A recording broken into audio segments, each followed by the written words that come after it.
Hey guys, welcome back to the channel. Today we're diving into something absolutely insane. What if Naruto was the reincarnation of Kaido from One Piece? Now, hold up. Before you think this is just another random crossover, let me blow your mind with why this concept is absolutely broken.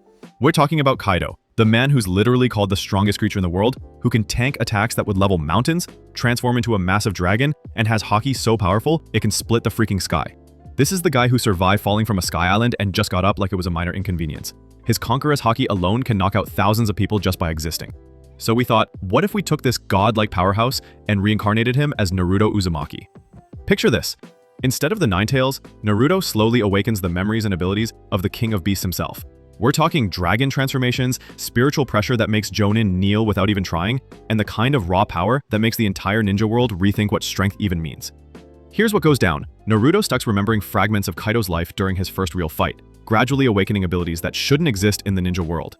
He builds his own empire called the Storm Sovereigns, becomes this morally complex king who rules through strength, and eventually faces down literal gods with nothing but his reincarnated dragon power. The twist?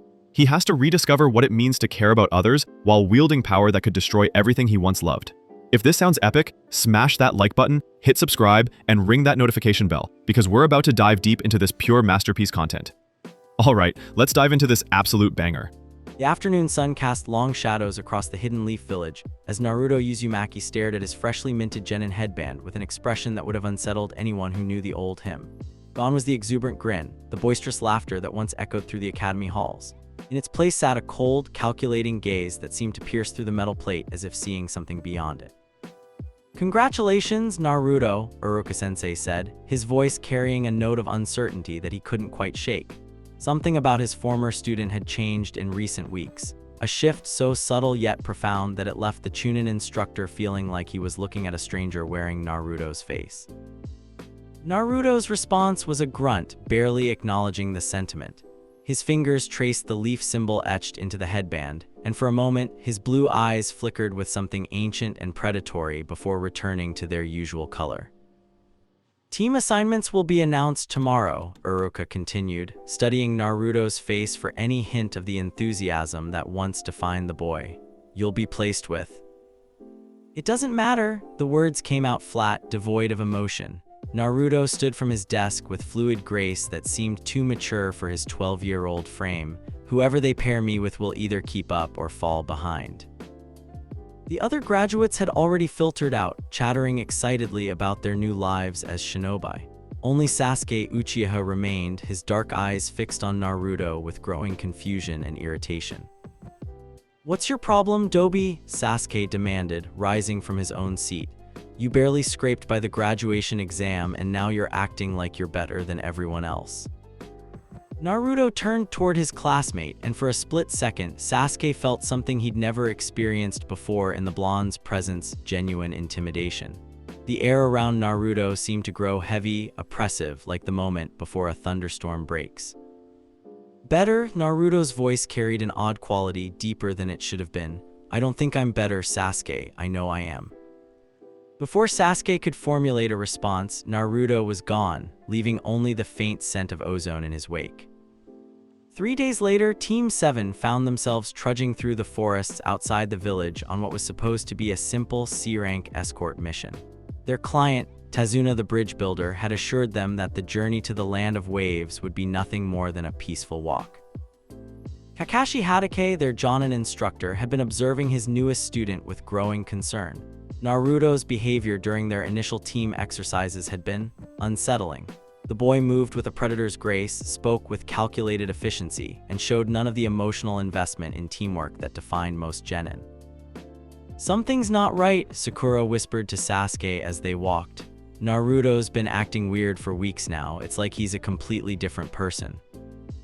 Sasuke's jaw tightened. The blonde had dominated their sparring sessions with brutal efficiency, employing techniques that no academy student should have known. Worse still, he'd done it all with an expression of bored superiority that made Sasuke's blood boil. "He's hiding something," Sasuke muttered back. "No one changes that much without a reason." Their conversation was cut short by Kakashi's raised fist, the signal to stop. The Jonin's visible eye narrowed as he scanned the treeline ahead. "We're being watched." The attack came from nowhere and everywhere at once. A dozen bandits emerged from the forest, led by a scarred man wielding a wickedly curved blade. They moved with the coordination of experienced killers, clearly far beyond what a simple C-rank mission should have involved. Well, the leader sneered, his eyes fixing on Tazuna, the great bridge builder and his little escort. This is going to be easier than we thought. Kakashi moved to engage but stopped cold when he heard something that made his blood run cold: laughter. Low, rumbling, and completely devoid of humor. Naruto stepped forward and the very air seemed to change around him. His posture shifted into something that belonged on a battlefield, not on a 12-year-old genin. When he spoke, his voice carried an authority that made even Kakashi pause. "You made a mistake," Naruto said, his blue eyes now blazing with an intensity that seemed almost supernatural. "You came here expecting to fight children." The bandit leader laughed, big words from a little. He never finished the sentence. Naruto moved with speed that defied explanation, closing the distance between them in the blink of an eye.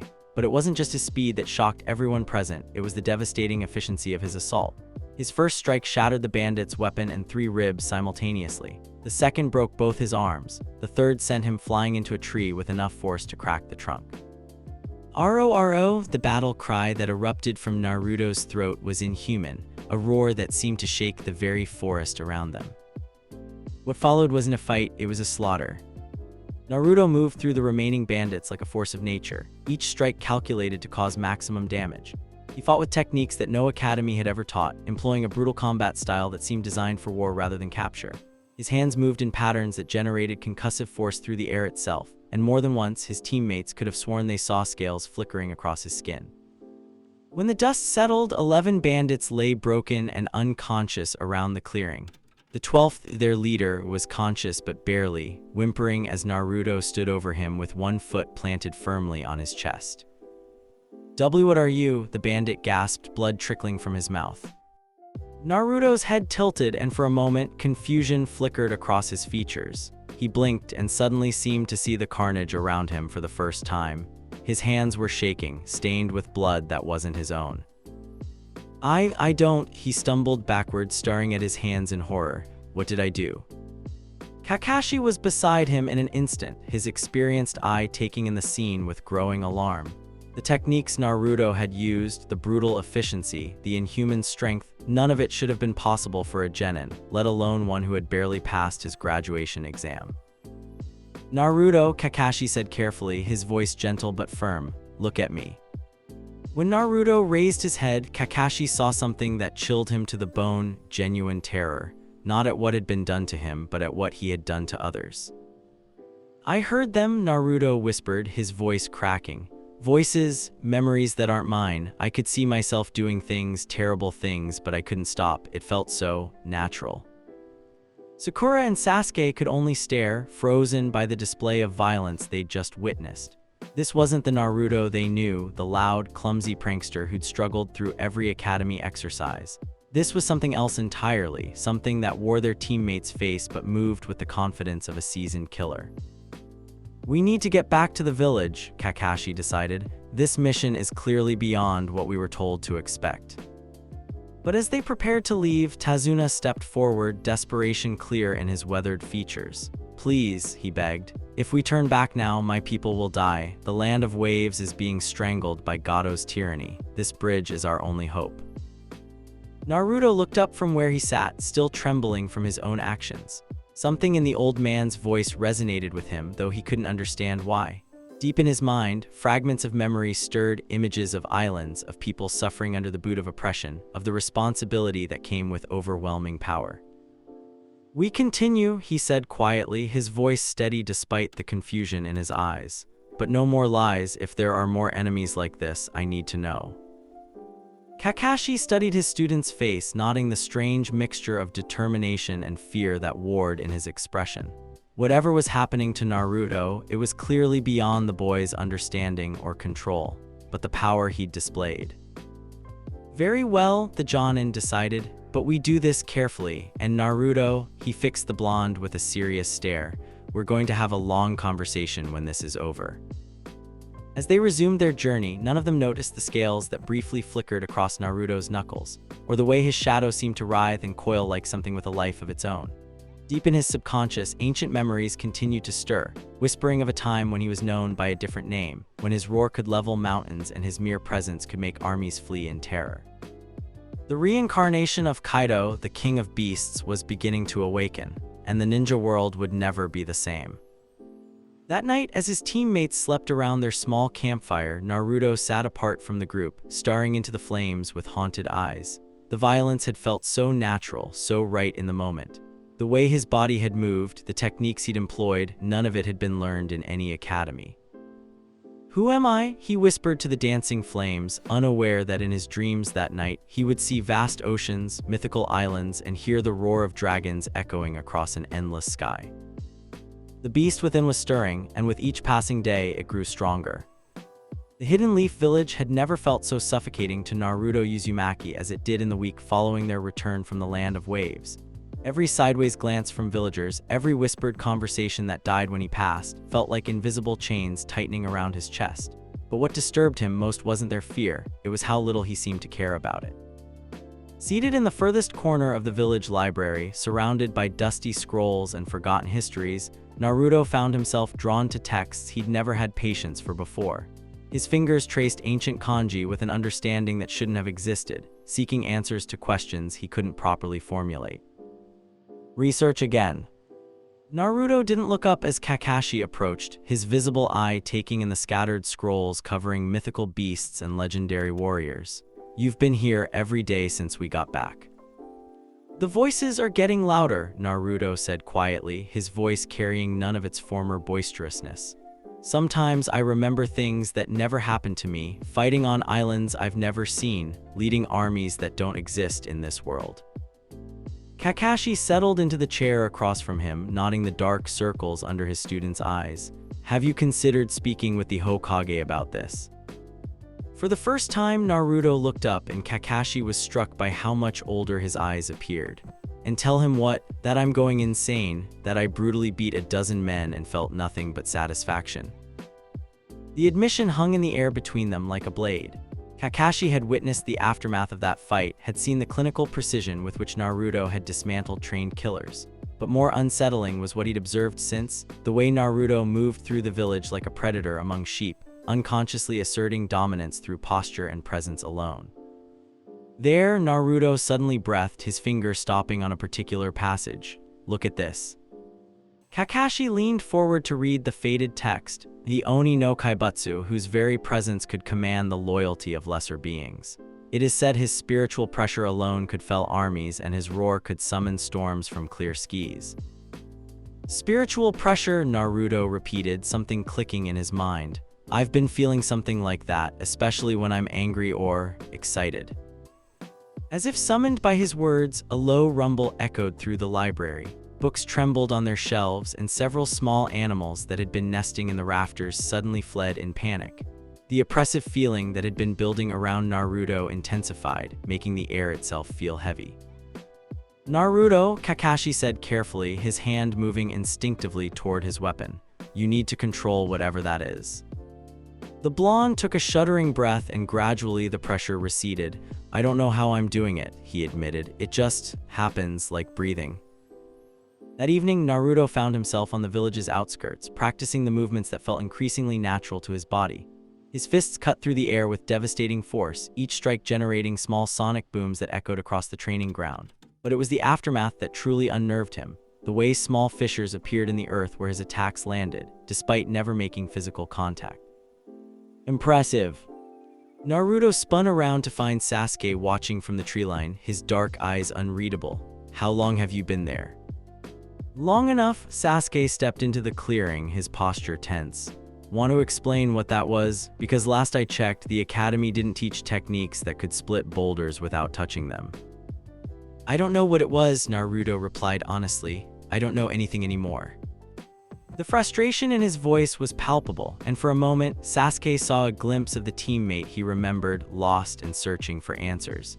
But then Naruto's expression hardened again, the brief vulnerability disappearing behind walls of stoic indifference. "Whatever," Sasuke said, turning to leave. Just don't expect me to fall behind while you figure out your mysterious power-up. After Sasuke left, Naruto remained in the training ground until well past midnight, pushing his body through exercises that became increasingly violent. Each punch, each kick carried more force than the last, as if something inside him was demanding to be unleashed. By the time he finally stopped, his knuckles were bloody and several training posts had been reduced to splinters. The walk home took him through the village's merchant district, where a familiar scent caught his attention's sake.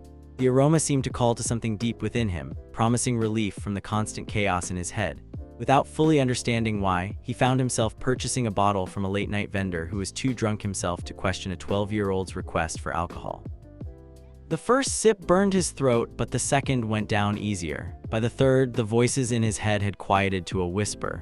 For the first time in weeks, Naruto felt something approaching peace.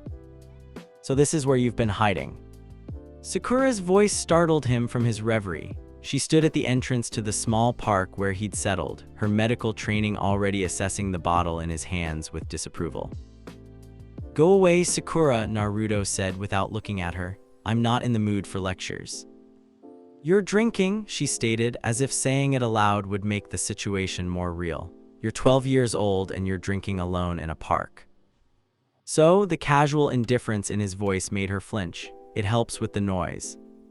Despite every instinct telling her to leave, Sakura approached and sat beside him on the bench. "What noise?" For a long moment, Naruto said nothing. Then, perhaps influenced by the alcohol or simply tired of carrying the burden alone, he began to speak. "I dream about places I've never been," he said quietly. "I see myself as someone else, someone older, stronger, more ruthless. In these dreams, I'm not Naruto Uzumaki, I'm something else, something that rules through fear and commands absolute loyalty." Sakura watched his profile in the moonlight, nodding the tension in his jaw, the way his hands trembled slightly around the bottle.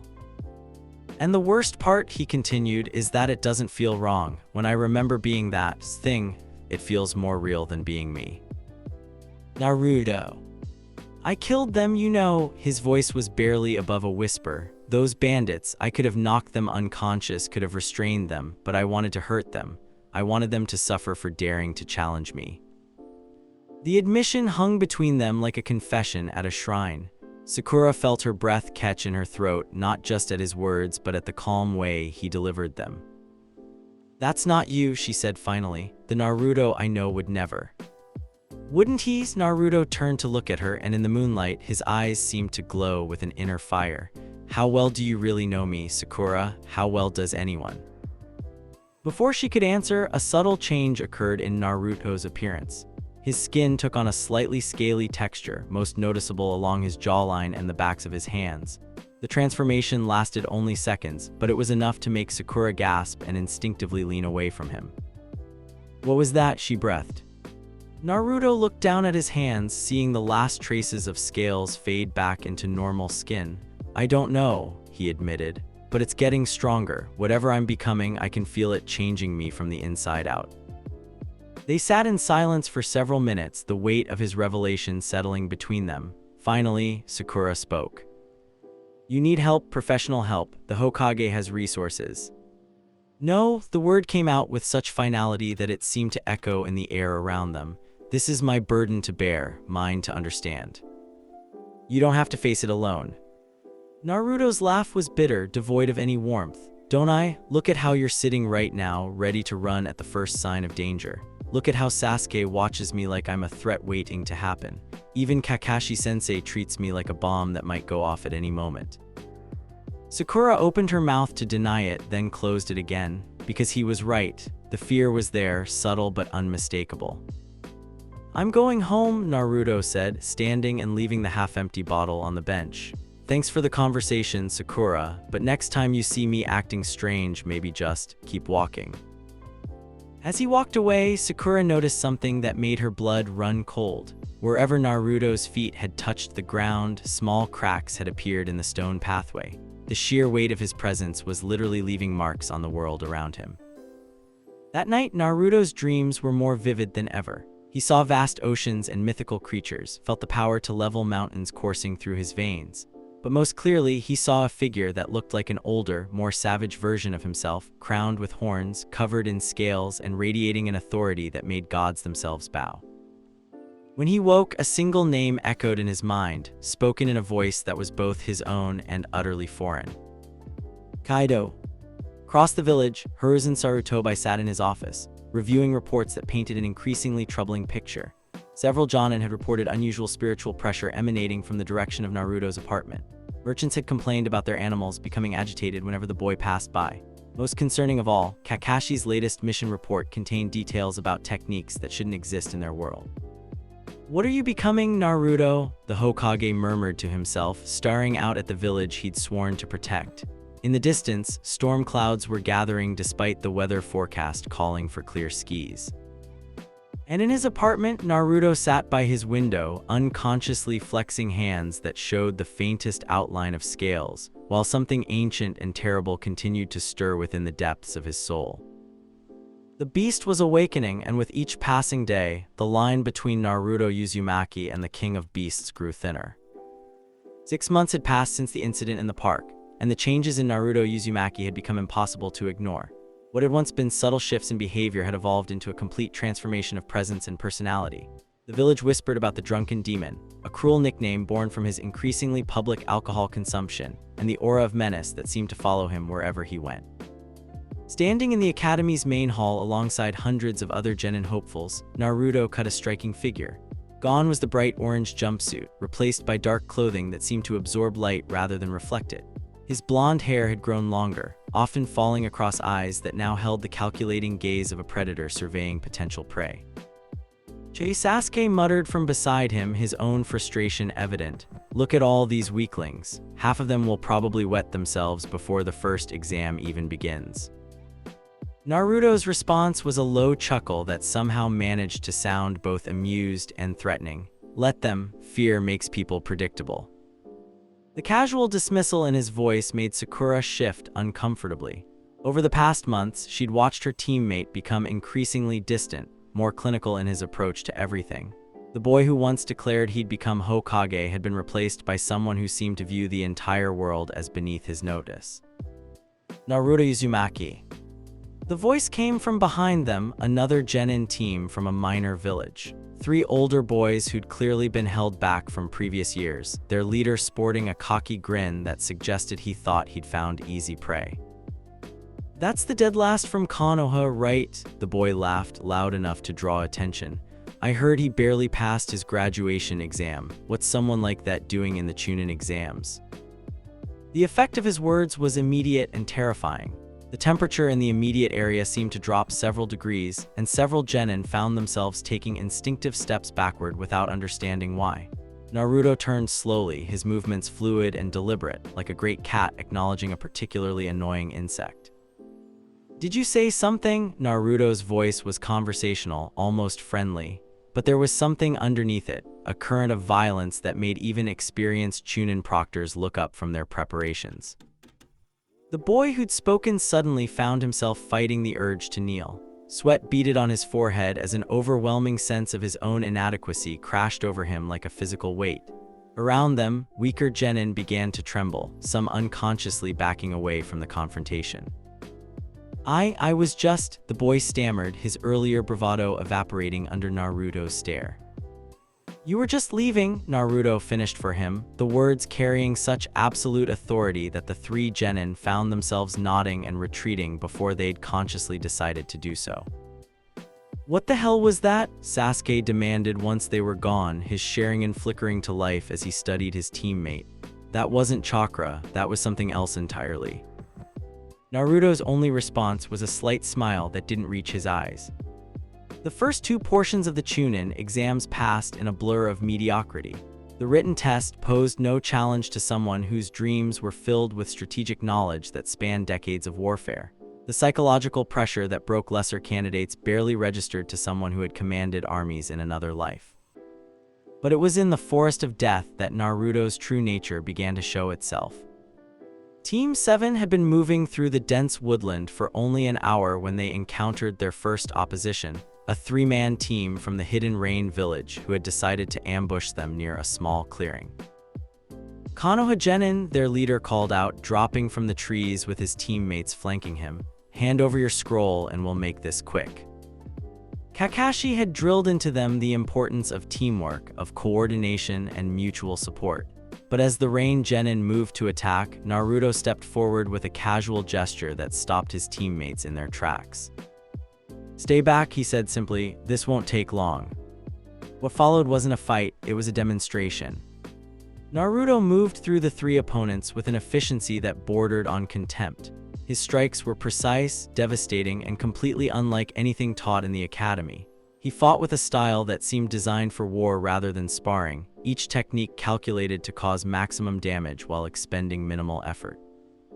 The first Rain Genin went down to a strike that shattered his ribs and sent him flying into a tree trunk. The second found himself on the ground with both arms broken before he'd even finished drawing his kunai. The third, their leader, lasted slightly longer, managing to avoid 2 attacks before Naruto caught him by the throat and lifted him off the ground with one hand. You made a mistake, Naruto said conversationally, his grip tightening just enough to make breathing difficult. You assumed we were equals.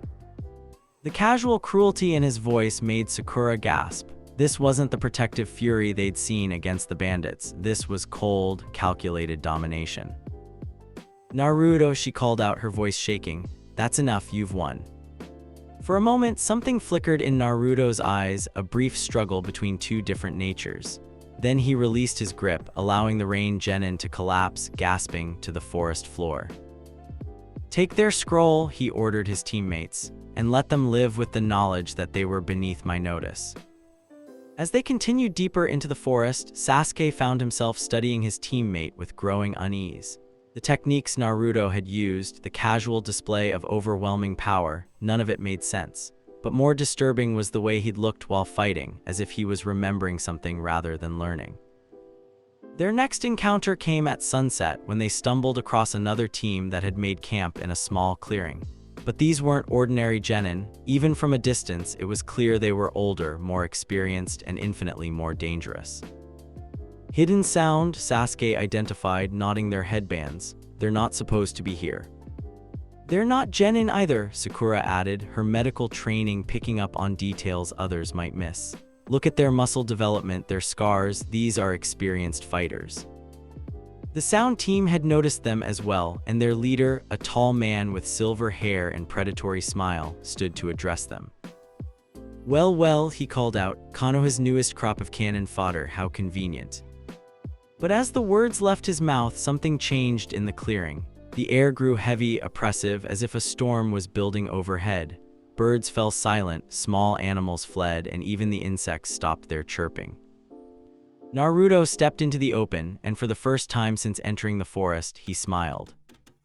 Finally, he said, his voice carrying a note of genuine pleasure, someone who might actually be worth my time. The transformation that occurred next would be seared into Sasuke and Sakura's memories for the rest of their lives. Naruto's posture shifted, becoming more predatory, more imposing. His skin took on a subtle scaled texture, most noticeable along his arms and neck. When he opened his mouth to speak again, his canine teeth had elongated into something more appropriate for a carnivore. My name is Naruto Uzumaki, he announced, his voice carrying across the clearing with unnatural resonance. And you have the honor of facing someone far beyond your understanding. The sound team leader laughed, big words from a little. He never finished the sentence. Naruto's movement was so fast it seemed like teleportation. One moment he was standing at the edge of the clearing, the next he was in front of the sound ninja, his fist buried in the man's stomach. The impact generated a shockwave that flattened the grass around them and sent the other two sound ninjas stumbling backward. WRORO, the sound that erupted from Naruto's throat was inhuman, a roar that seemed to shake the very foundations of the forest. Ancient trees swayed as if caught in a hurricane, and somewhere in the distance, a flock of birds took flight in panic. The sound ninja who'd been struck was on his knees, coughing up blood and staring at Naruto with undisguised terror. What are you? I am the storm that breaks the strongest mountains, Naruto replied, his voice carrying otherworldly authority. I am the beast that even demons fear to name, and you, he grabbed the man by his hair, lifting him to eye level. You are nothing.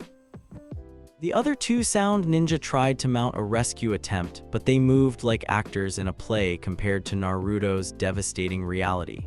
He dispatched them with casual strikes that shattered bones and sent them flying into the tree line. When the violence ended, Naruto stood alone in the center of the clearing, his breathing steady, his expression one of mild satisfaction.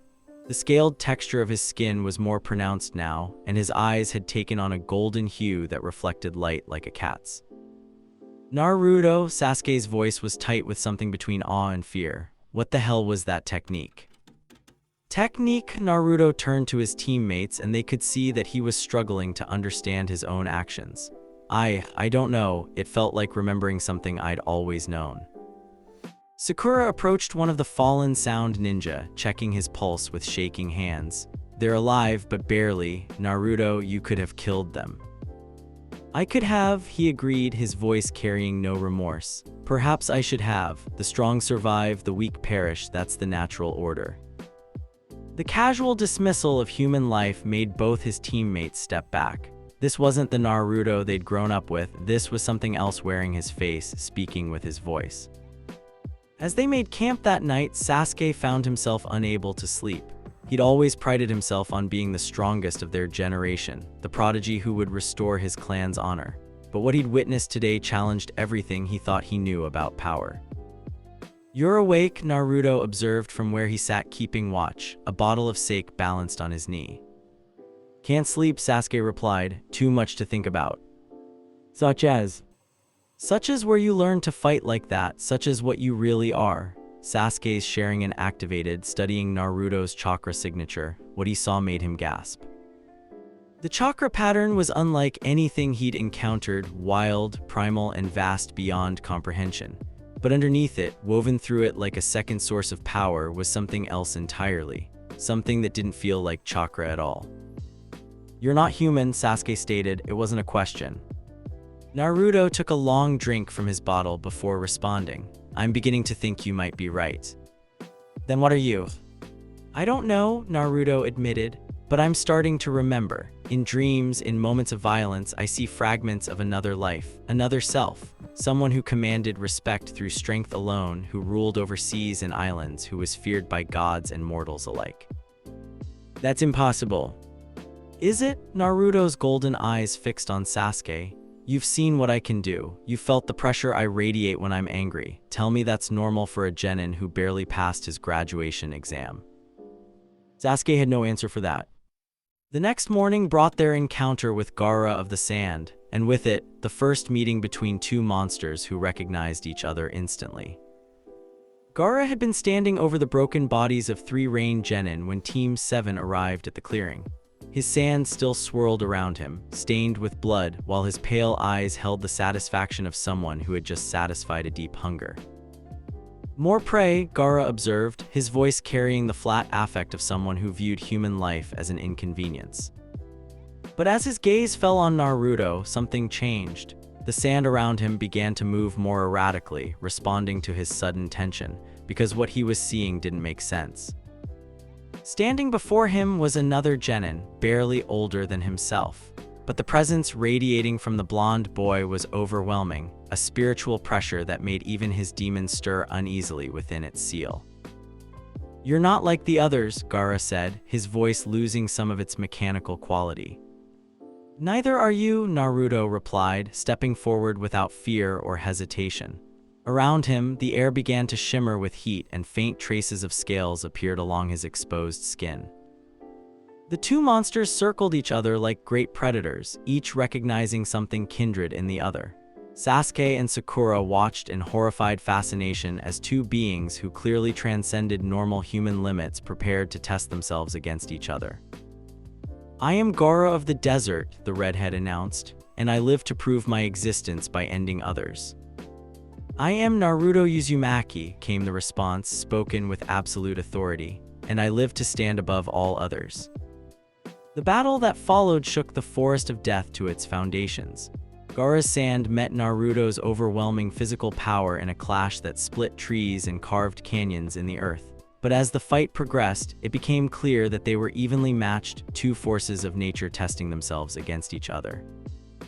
When they finally separated, both breathing heavily but clearly exhilarated, something had changed between them. "You're strong," Gaara admitted, a note of respect creeping into his voice. "Stronger than anyone I've faced." "As are you," Naruto replied, "but strength recognizes strength. We don't need to be enemies." "What are you suggesting?" "I'm suggesting that the strong should stand together, that those who transcend normal limits shouldn't waste time fighting each other when there are greater challenges to face." Gaara considered this, his sand settling into more peaceful patterns around him. "You speak of alliance." "I speak of hierarchy," Naruto corrected. "I speak of the natural order where the strongest lead and the rest follow." For the first time in years, Gaara smiled, an expression so alien on his features that his own teammates stepped back in alarm. "I accept," he said simply. "You have proven yourself worthy of my respect, Naruto Uzumaki. When the time comes, I will follow your lead." As they parted ways, Sasuke grabbed Naruto's arm. "What did you just do?" "I recognized a useful ally," Naruto replied. "Gaara understands what we are, what I am, the others." He glanced around at the various genin teams still struggling through their trials. "They're sheep, but Gaara is a wolf just like me." "And what does that make us?" Sakura asked quietly. Naruto looked at his teammates, and for a moment, something almost like affection flickered in his eyes. "You're mine," he said simply, "and I protect what's mine." The words should have been comforting, but the possessive way he spoke them made both Sasuke and Sakura shiver. As they made their way toward the tower at the forest center, none of them noticed the Anbu operatives who had been monitoring their progress from the shadows. None of them saw the emergency signals being sent back to the Hokage, or heard the frantic discussions about what to do with a genin who had just casually dominated some of the most dangerous participants in the exam. But in his office, Hiruzen Sarutobi received the reports with growing alarm. The boy who had once been the village's most unpredictable prankster was transforming into something else entirely, something that commanded the loyalty of monsters and spoke of hierarchy and natural order with the authority of someone who had ruled before. "What are you becoming, Naruto?" the Hokage whispered to himself, staring at surveillance photos that showed scales, golden eyes, and a presence that made even experienced Jonin uncomfortable. And in the Forest of Death, Naruto Uzumaki continued his transformation, each victory bringing him closer to remembering exactly who and what he truly was. The King of Beasts was awakening, and the ninja world would soon learn what it meant to face a legend reborn. That night, as he sat drinking sake under the stars, Naruto felt more memories surface, images of vast armies bowing before him, of islands trembling at his approach, of a title that struck fear into the hearts of gods and mortals alike. Soon, he would remember everything, and when he did, the very foundations of the ninja world would shake. The Tower of Death stood like a monolithic testament to the brutality of the Chunin exams, its stark walls having witnessed countless dreams shattered and futures decided. Inside its cavernous main chamber, the surviving genin teams stood in neat rows, their numbers significantly reduced from the confident crowd that had entered the Forest of Death 5 days earlier. Naruto stood with Team 7, but his posture and bearing set him apart from everyone else in the room. While other genin fidgeted nervously or whispered amongst themselves, he radiated the calm confidence of someone who viewed the proceedings as beneath his concern. The bottle of sake tucked discreetly into his gear had become as much a part of his equipment as his kunai, and the slight flush to his cheeks only seemed to enhance the predatory gleam in his eyes. "Before we proceed to the preliminary matches," the third Hokage announced, his aged voice carrying clearly through the chamber, "I want to congratulate all of you on surviving the second phase. However, due to the number of remaining participants, we will need to hold elimination rounds." Murmurs of excitement and nervousness rippled through the gathered genin, but Naruto's attention was focused elsewhere. Across the room, Gaara stood with his sand siblings, his pale eyes fixed on Naruto with an intensity that spoke of anticipation. The connection forged between them in the forest had only grown stronger, an understanding between predators that transcended normal bonds of friendship or alliance.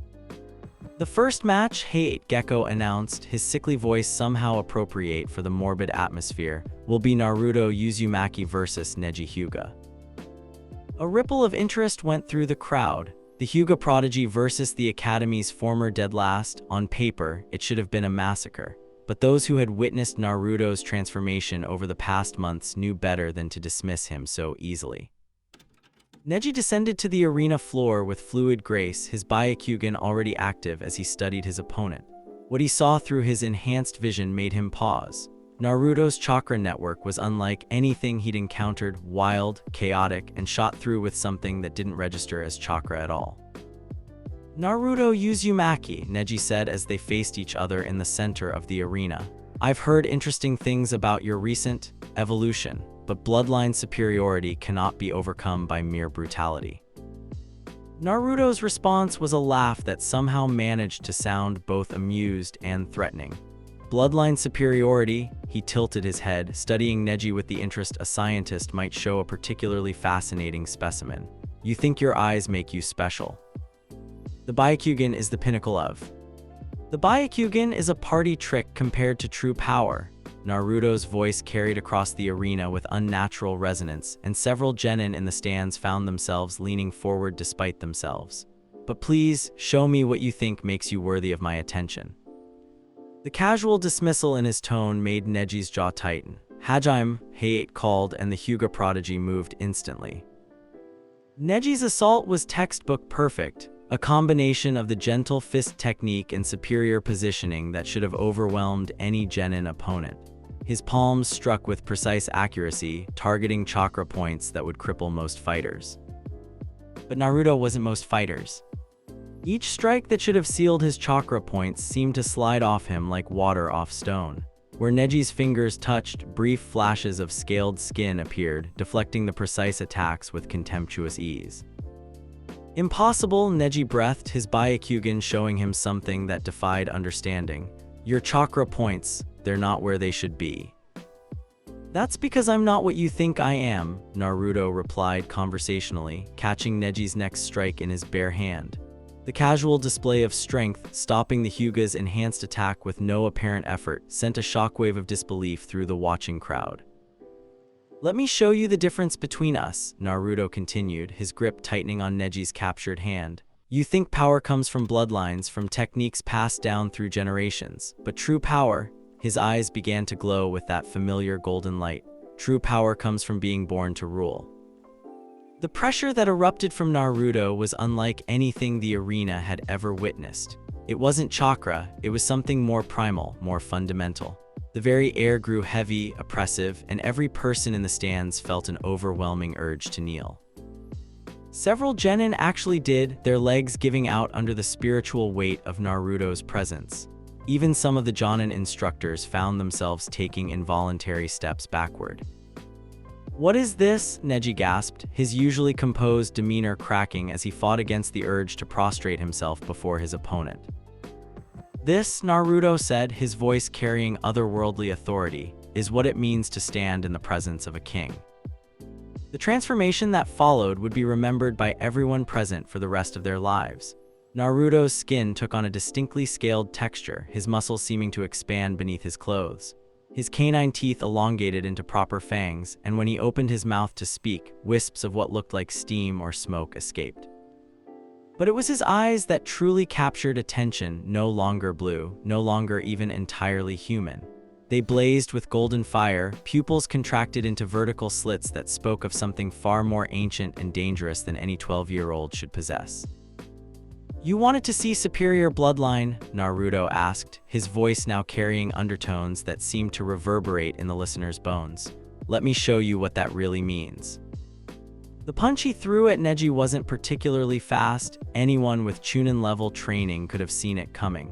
But the force behind it was devastating. The air itself compressed ahead of his fist, creating a visible shockwave that struck Neji even before the physical contact.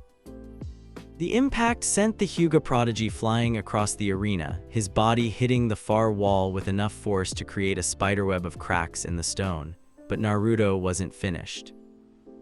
"WRORO!" The roar that erupted from his throat was inhuman, a sound that seemed to shake the very foundations of the tower. Above them, storm clouds began to gather despite the clear morning sky, responding to the primal fury being unleashed below. Naruto moved across the arena with predatory grace, each step leaving small cracks in the stone floor. When he reached Neji, who was struggling to stand despite obvious injuries, he grabbed the boy by the throat and lifted him into the air. "This is the natural order," Naruto declared, his voice carrying to every corner of the arena. "The strong dominate, the weak submit. Your bloodline, your technique, your pride, all of it means nothing in the face of absolute power." For a moment, it looked like he might crush Neji's windpipe entirely, but then something flickered in his transformed features, a brief struggle between two different natures. With visible effort, he set Neji down rather than killing him. "But you fought well," Naruto admitted, his voice losing some of its inhuman quality.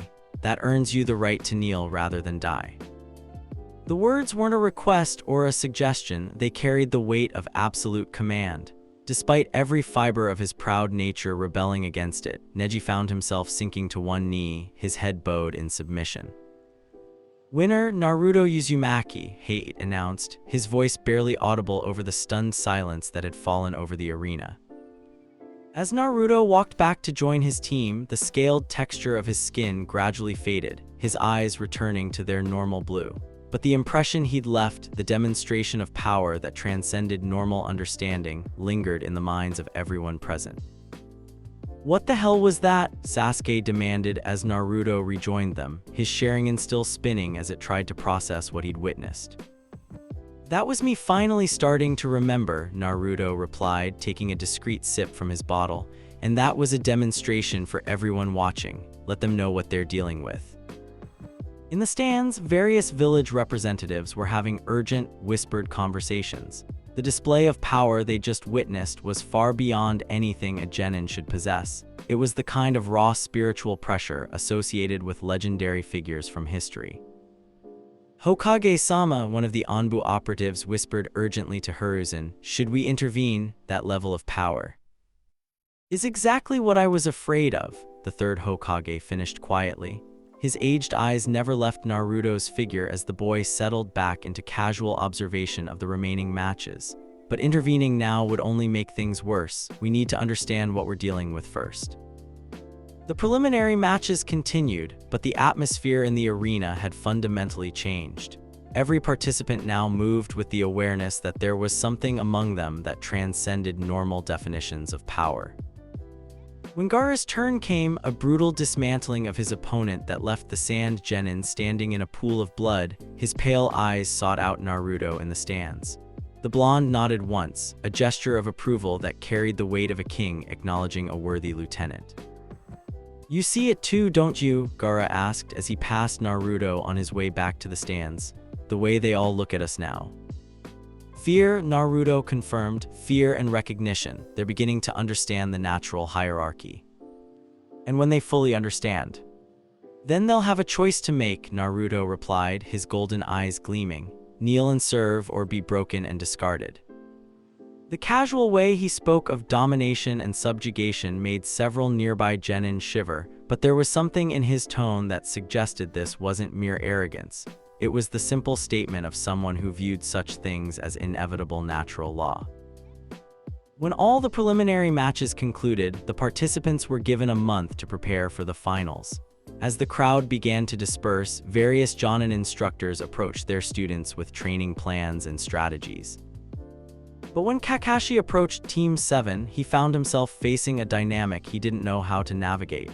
Naruto had clearly transcended normal teaching methods, while Sasuke radiated frustration and jealousy that was becoming increasingly dangerous. "Naruto," Kakashi said carefully, "we need to discuss your training regimen."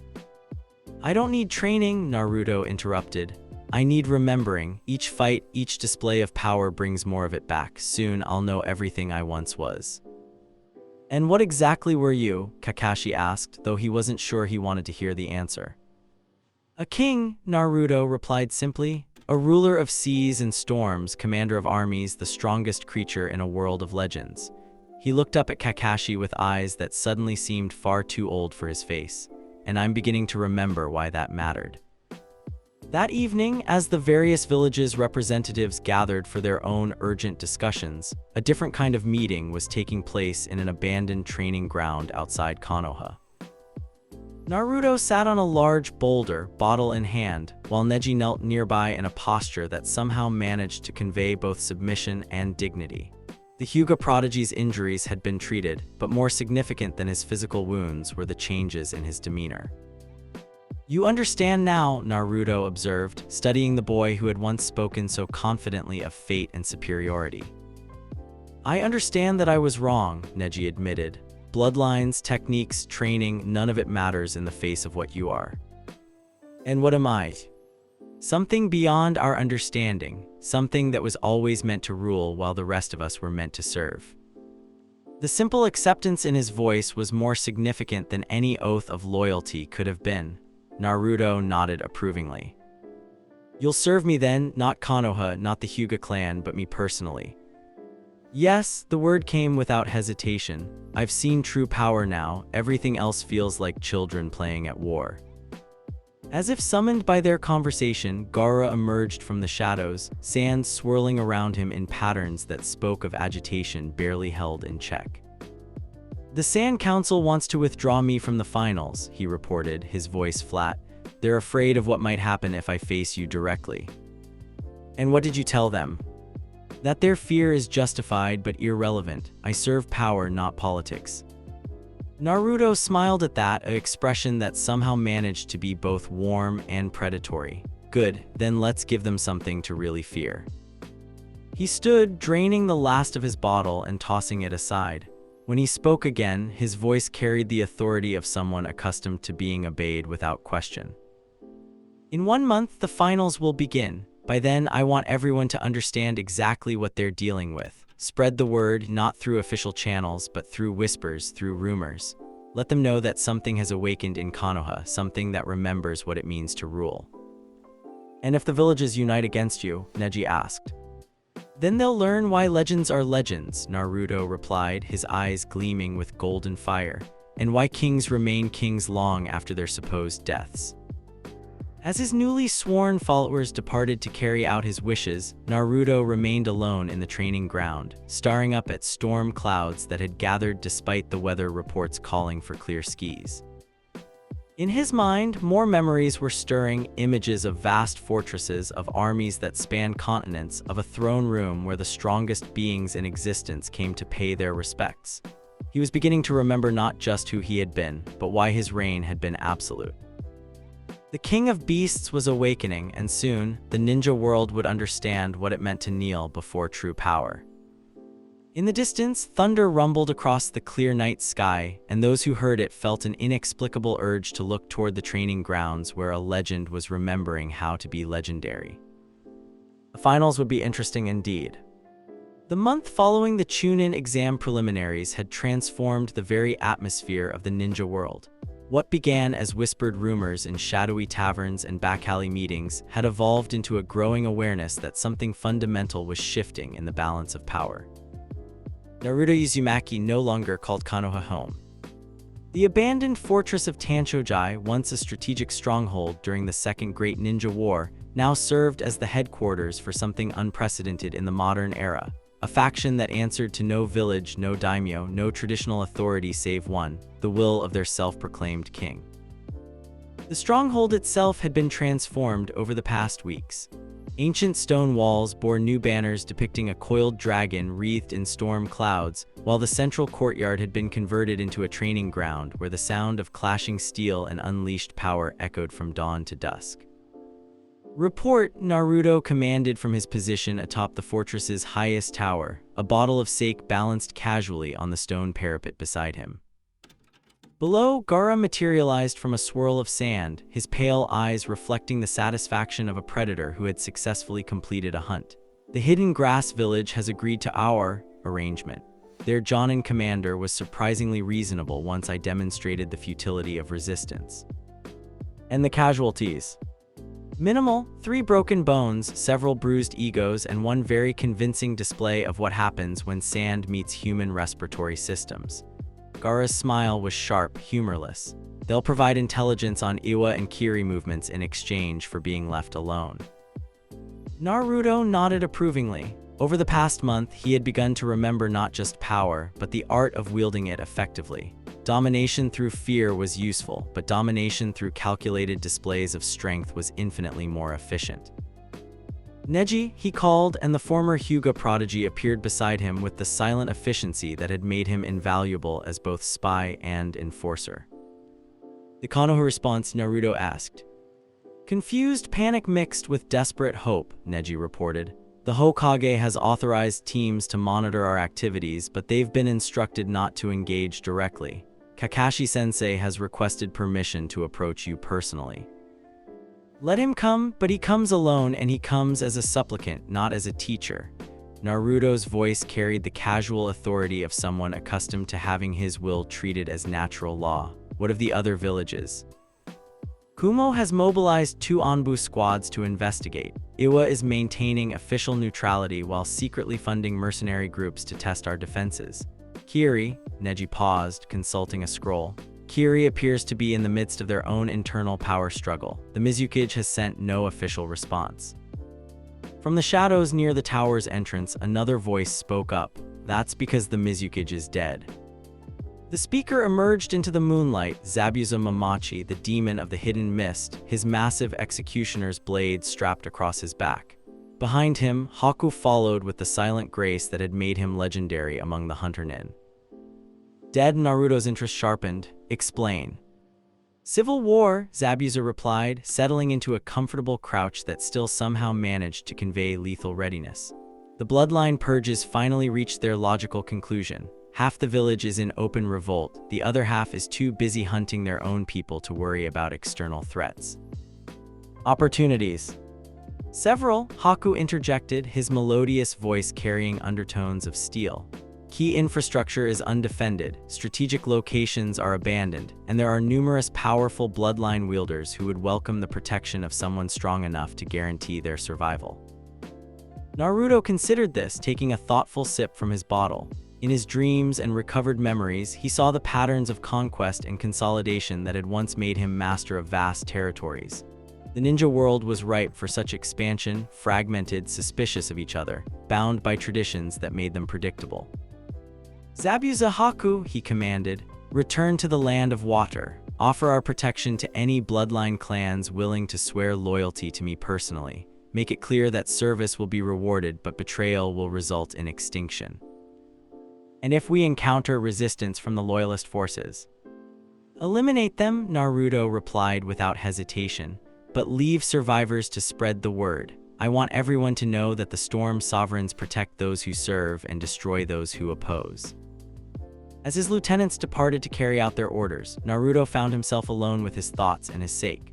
The fortress below hummed with activity as more recruits arrived daily, missing nin drawn by promises of power, disillusioned village shinobi seeking something greater than the petty politics of their birthplaces, and ambitious individuals who recognized opportunity when they saw it. But it was the nature of those who came that truly interested him. These weren't the desperate dregs he might have expected to attract. Former Anbu operatives, elite bloodline holders, veteran Jonin who had grown tired of serving masters they considered inferior. The Storm Sovereigns were becoming a collection of the shinobi world's most dangerous individuals, united under the banner of someone they instinctively recognized as their superior. My lord. The voice came from directly behind him, but Naruto didn't turn.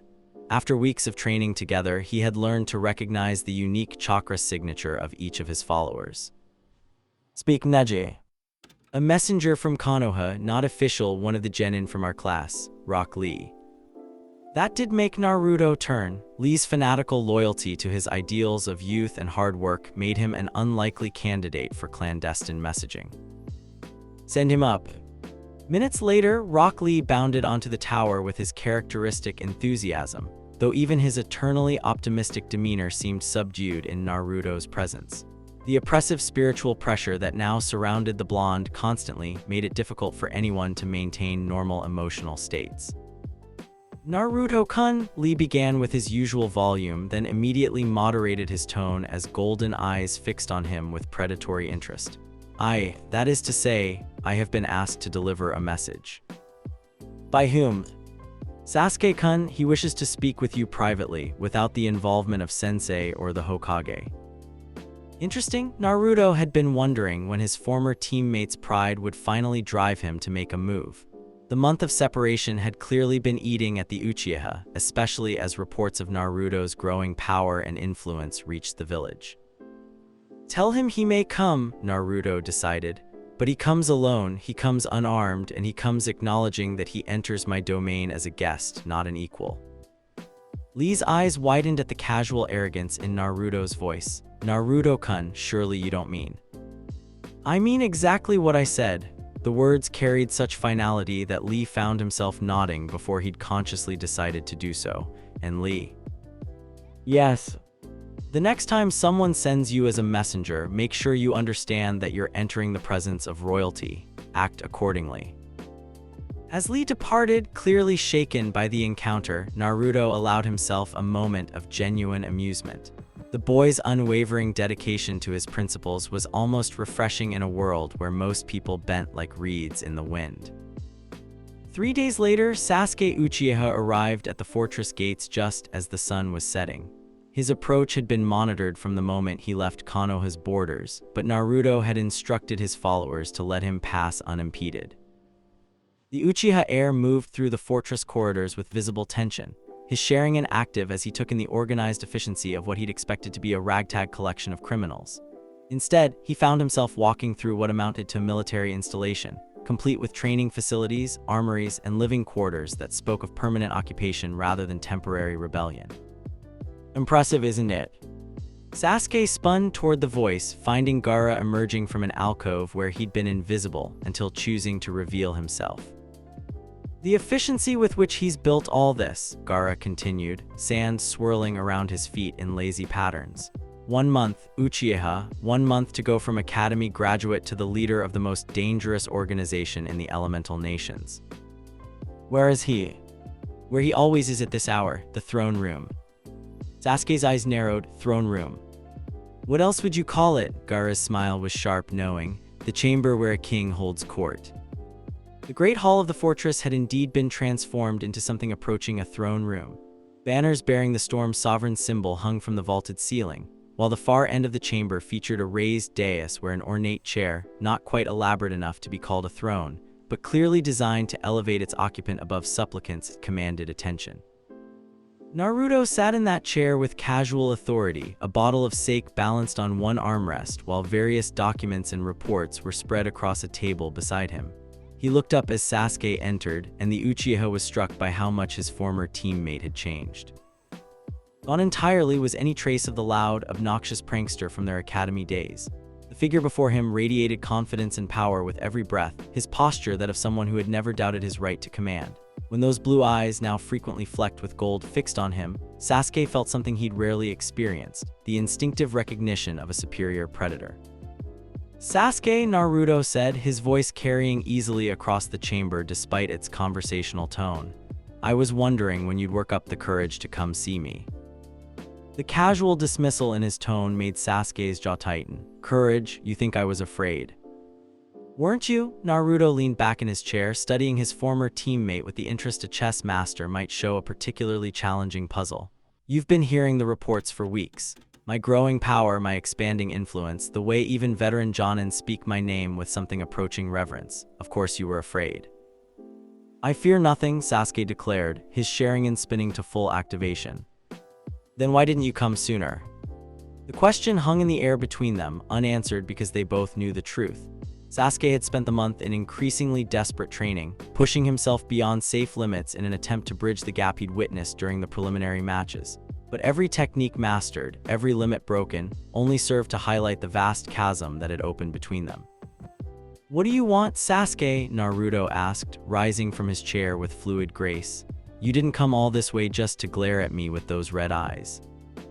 I want to understand, Sasuke admitted, his pride warring with his desperate need for answers. How did you become this? This, Naruto gestured at the opulent chamber around them, at the evidence of power and authority that seemed to radiate from every surface. You mean successful, powerful, respected? I mean inhuman, Sasuke snapped. Whatever you are now, you're not the dead last I knew at the academy. No, Naruto agreed, beginning to pace around his former teammate with predatory grace. I'm not. I'm what he was always meant to become once the seals on his memory began to weaken. Seals? What seals? The seals that kept me from remembering my true nature. The seals that made me think I was just another village brat instead of the reincarnation of the king of beasts. Naruto's voice took on that otherworldly quality that made the air itself seem to thicken. But pain, combat, the taste of victory, these things have a way of awakening what was always there. That's impossible, Sasuke protested. Reincarnation is just a legend, a story to frighten children. Is it? Naruto stopped directly in front of him, and for a moment his features seemed to shift. Scales flickered across his skin, his eyes blazed with golden fire, and the very air around him began to shimmer with heat. Tell me, Sasuke, does this feel like a legend to you? The spiritual pressure that erupted from Naruto was overwhelming, a crushing weight that made Sasuke's knees buckle despite every effort to remain standing. This wasn't chakra, it was something more fundamental, more primal.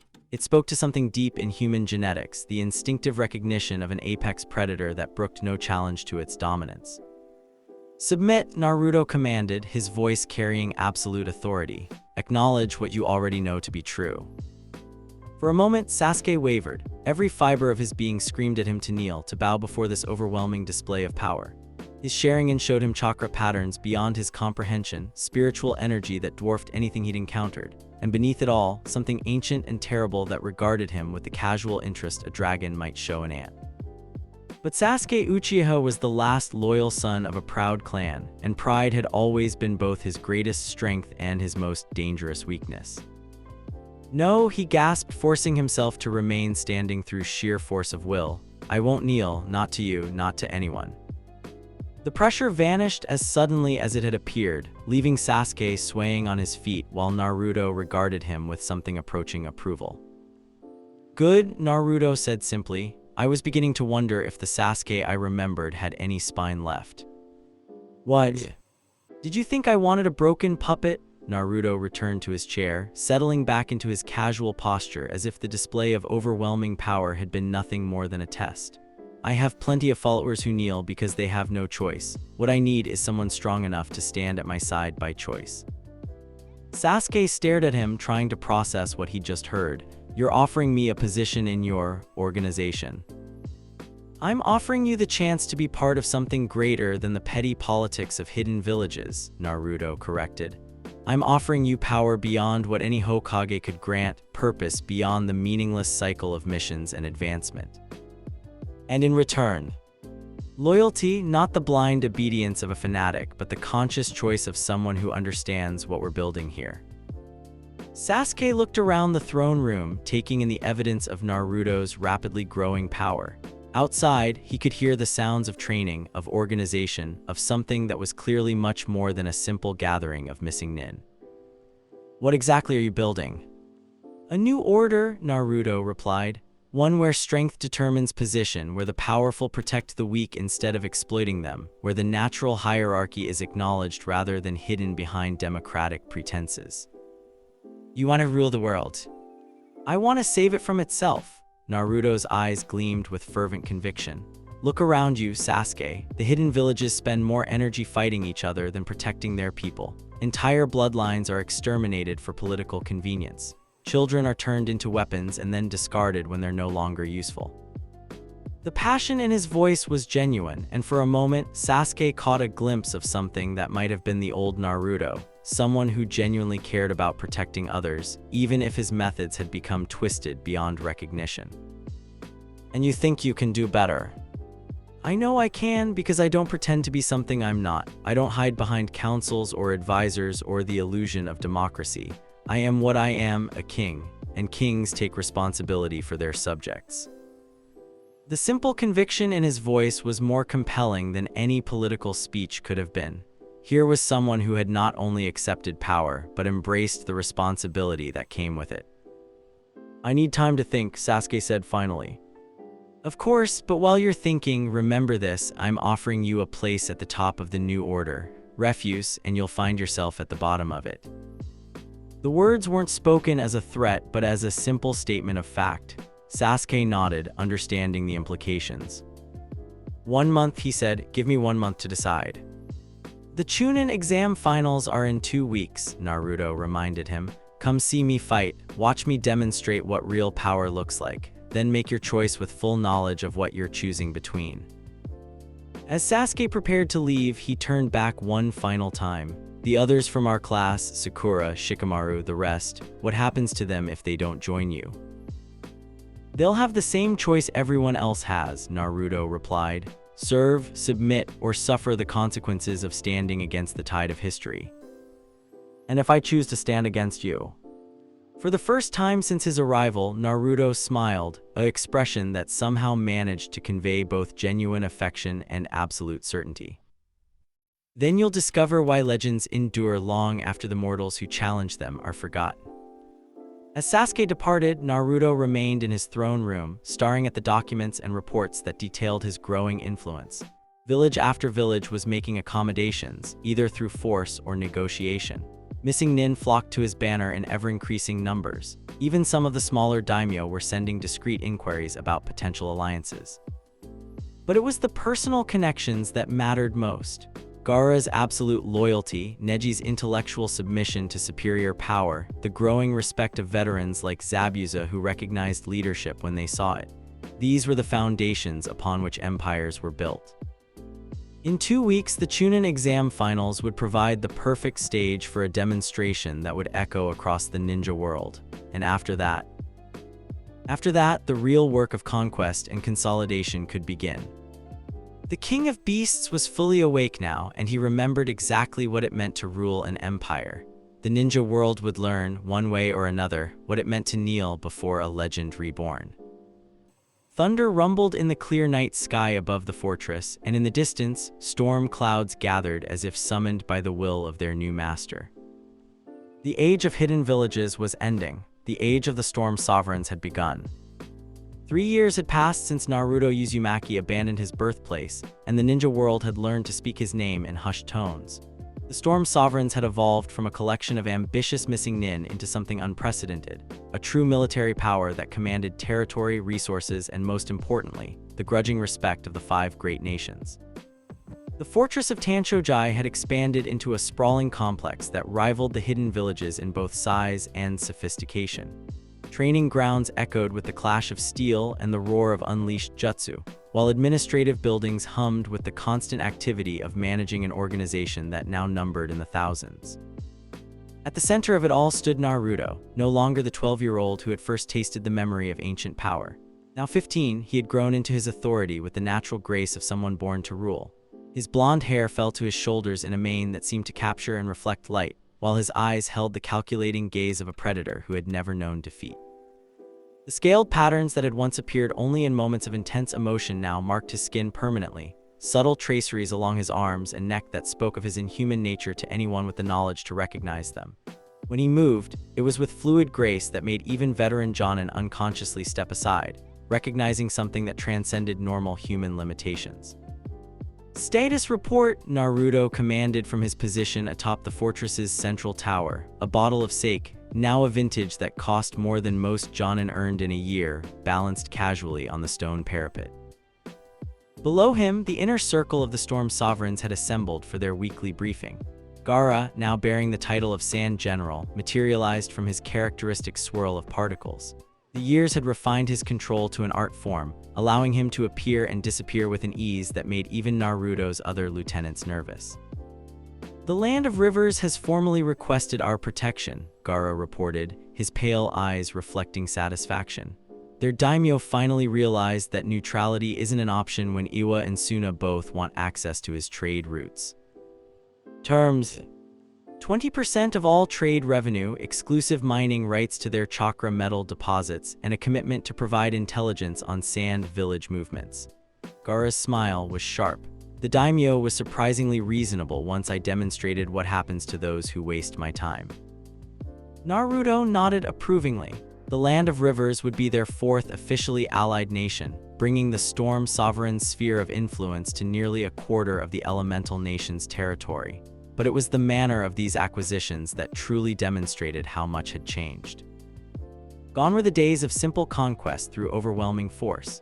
Naruto had learned to wield power with surgical precision, offering protection and stability to regions plagued by the endless conflicts between major villages. When negotiations failed, demonstrations of power ensured rapid compliance. When they succeeded, new allies found themselves genuinely better off under his protection. "Neji," Naruto called, and the former Hyuga prodigy stepped forward with the fluid efficiency that had made him invaluable as both spy master and enforcer. Konoha's response to our latest expansion, Naruto asked. Increased patrols along their borders, but no direct action, Neji replied, consulting a scroll filled with intelligence reports. The new Hokage has authorized defensive measures only. Tsunade seems more concerned with rebuilding the village's medical infrastructure than engaging in external conflicts. Tsunade, the legendary Sannin, had assumed the position after the third Hokage's death during Orochimaru's failed invasion 3 years ago. Her appointment had been seen as a sign that Konoha was choosing stability over aggression, a choice that had benefited Naruto's expansion considerably. And my former teammates. Sasuke has been assigned to increasingly dangerous missions, apparently at his own request. Sakura has focused entirely on medical training under the new Hokage. Neither has made any attempt to contact you directly. The last part carried particular weight.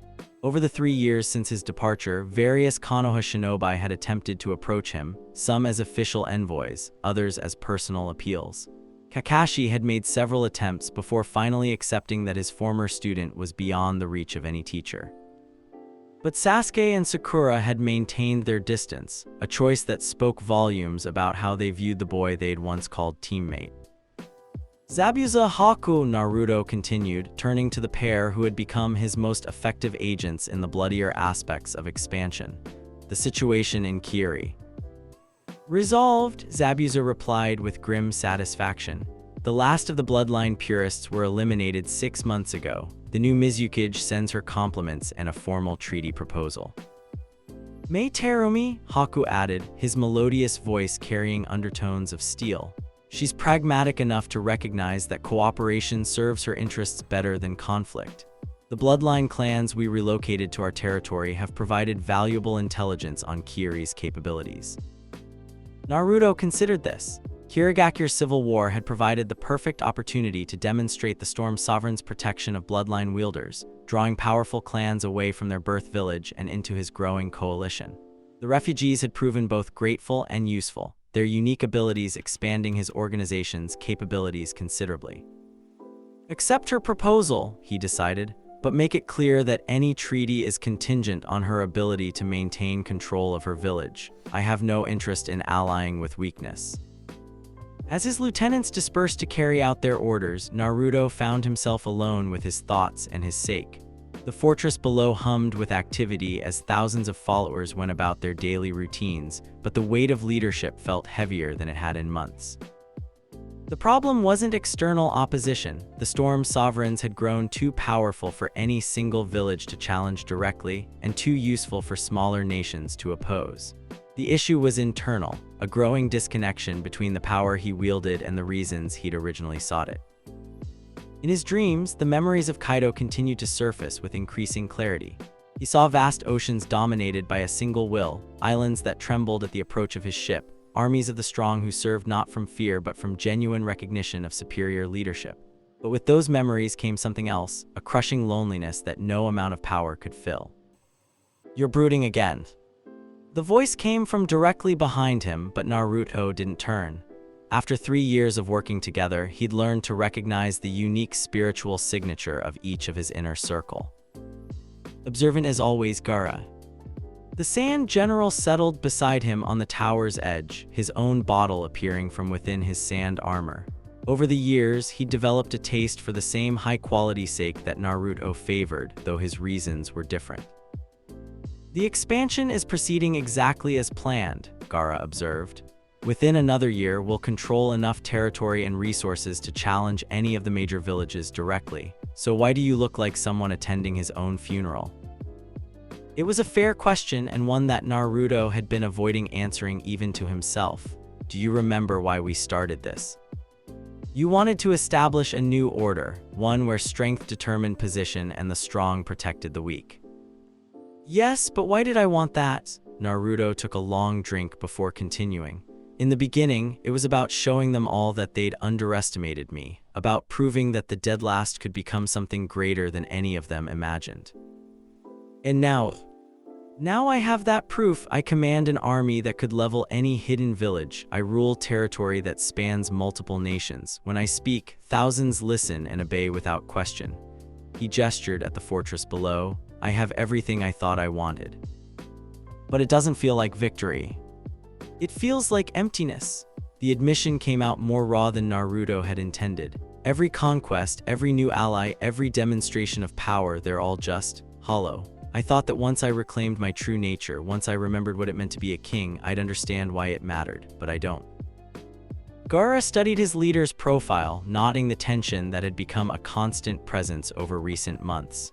The memories you've recovered, they don't include the reasons. They include power, they include conquest, domination, the thrill of standing above all others, but they don't. Naruto paused, struggling to articulate something he barely understood himself. There's something missing, some piece that made it all worthwhile instead of just an endless accumulation of strength for its own sake. The two sat in comfortable silence for several minutes, each lost in their own thoughts. Below them, the fortress continued its constant activity, thousands of followers going about their duties with the efficiency that had made the Storm Sovereigns legendary. Perhaps, Gaara said finally, the missing piece isn't in the memories. Perhaps it's in what you chose to forget. Before Naruto could ask what he meant, their conversation was interrupted by the arrival of one of their scouts, a former sound ninja whose speed made him ideal for urgent communications. "My lord," the scout reported, dropping to one knee, "priority message from our agents in Konoha. The village is mobilizing for a major operation." "Details," Naruto commanded, his personal struggles immediately set aside in favor of operational concerns. "A joint mission with Sunagakure. They're sending a large force to retrieve something from an abandoned Orochimaru facility. Among the deployed shinobi," the scout paused, consulting his notes. "Team 7 has been assigned to the mission. Sasuke and Sakura." After 3 years of carefully maintained distance, they were venturing beyond Konoha's borders on a mission that would bring them within range of Storm Sovereign territory. "Interesting," Naruto mused, "and the nature of what they're retrieving?" "Unknown, but our sources suggest it's related to forbidden jutsu research, something significant enough to justify risking their top teams outside village borders." Naruto considered this information while finishing his sake. Orochimaru's abandoned facilities were scattered throughout the elemental nations, many of them containing research that could shift the balance of power if properly exploited. For Konoha to risk a major operation, whatever they were seeking must be extraordinarily valuable. "Double our border patrols," he ordered, "but make no aggressive moves. If Konoha wants to venture into our sphere of influence, let them, but watch them carefully. And if they encounter our forces, then we'll see how much my former teammates have grown in our years apart." As the scout departed to carry out his orders, Naruto found his mood improving for the first time in weeks. Not because of the potential for conflict, but because for the first time in 3 years, something genuinely unpredictable was about to happen. "You're looking forward to seeing them again," Gaara observed. "I'm curious," Naruto corrected. 3 years ago, they looked at me with fear and confusion. They couldn't understand what I was becoming or why it mattered. I wonder if time has given them clarity. And if it hasn't, then they'll learn the same lesson everyone else has learned, that the old world of hidden villages and petty politics is ending, whether they're ready or not. That night, as Naruto sat in his private chambers reviewing intelligence reports and strategic assessments, his mind kept drifting to memories of his former teammates. Not the recovered memories of his ancient past, but the genuine recollections of a different boy who had once considered them the most important people in his world. He remembered Sasuke's arrogant confidence, the way he'd always pushed to be the best at everything. He remembered Sakura's determined studying, her fierce loyalty to those she cared about.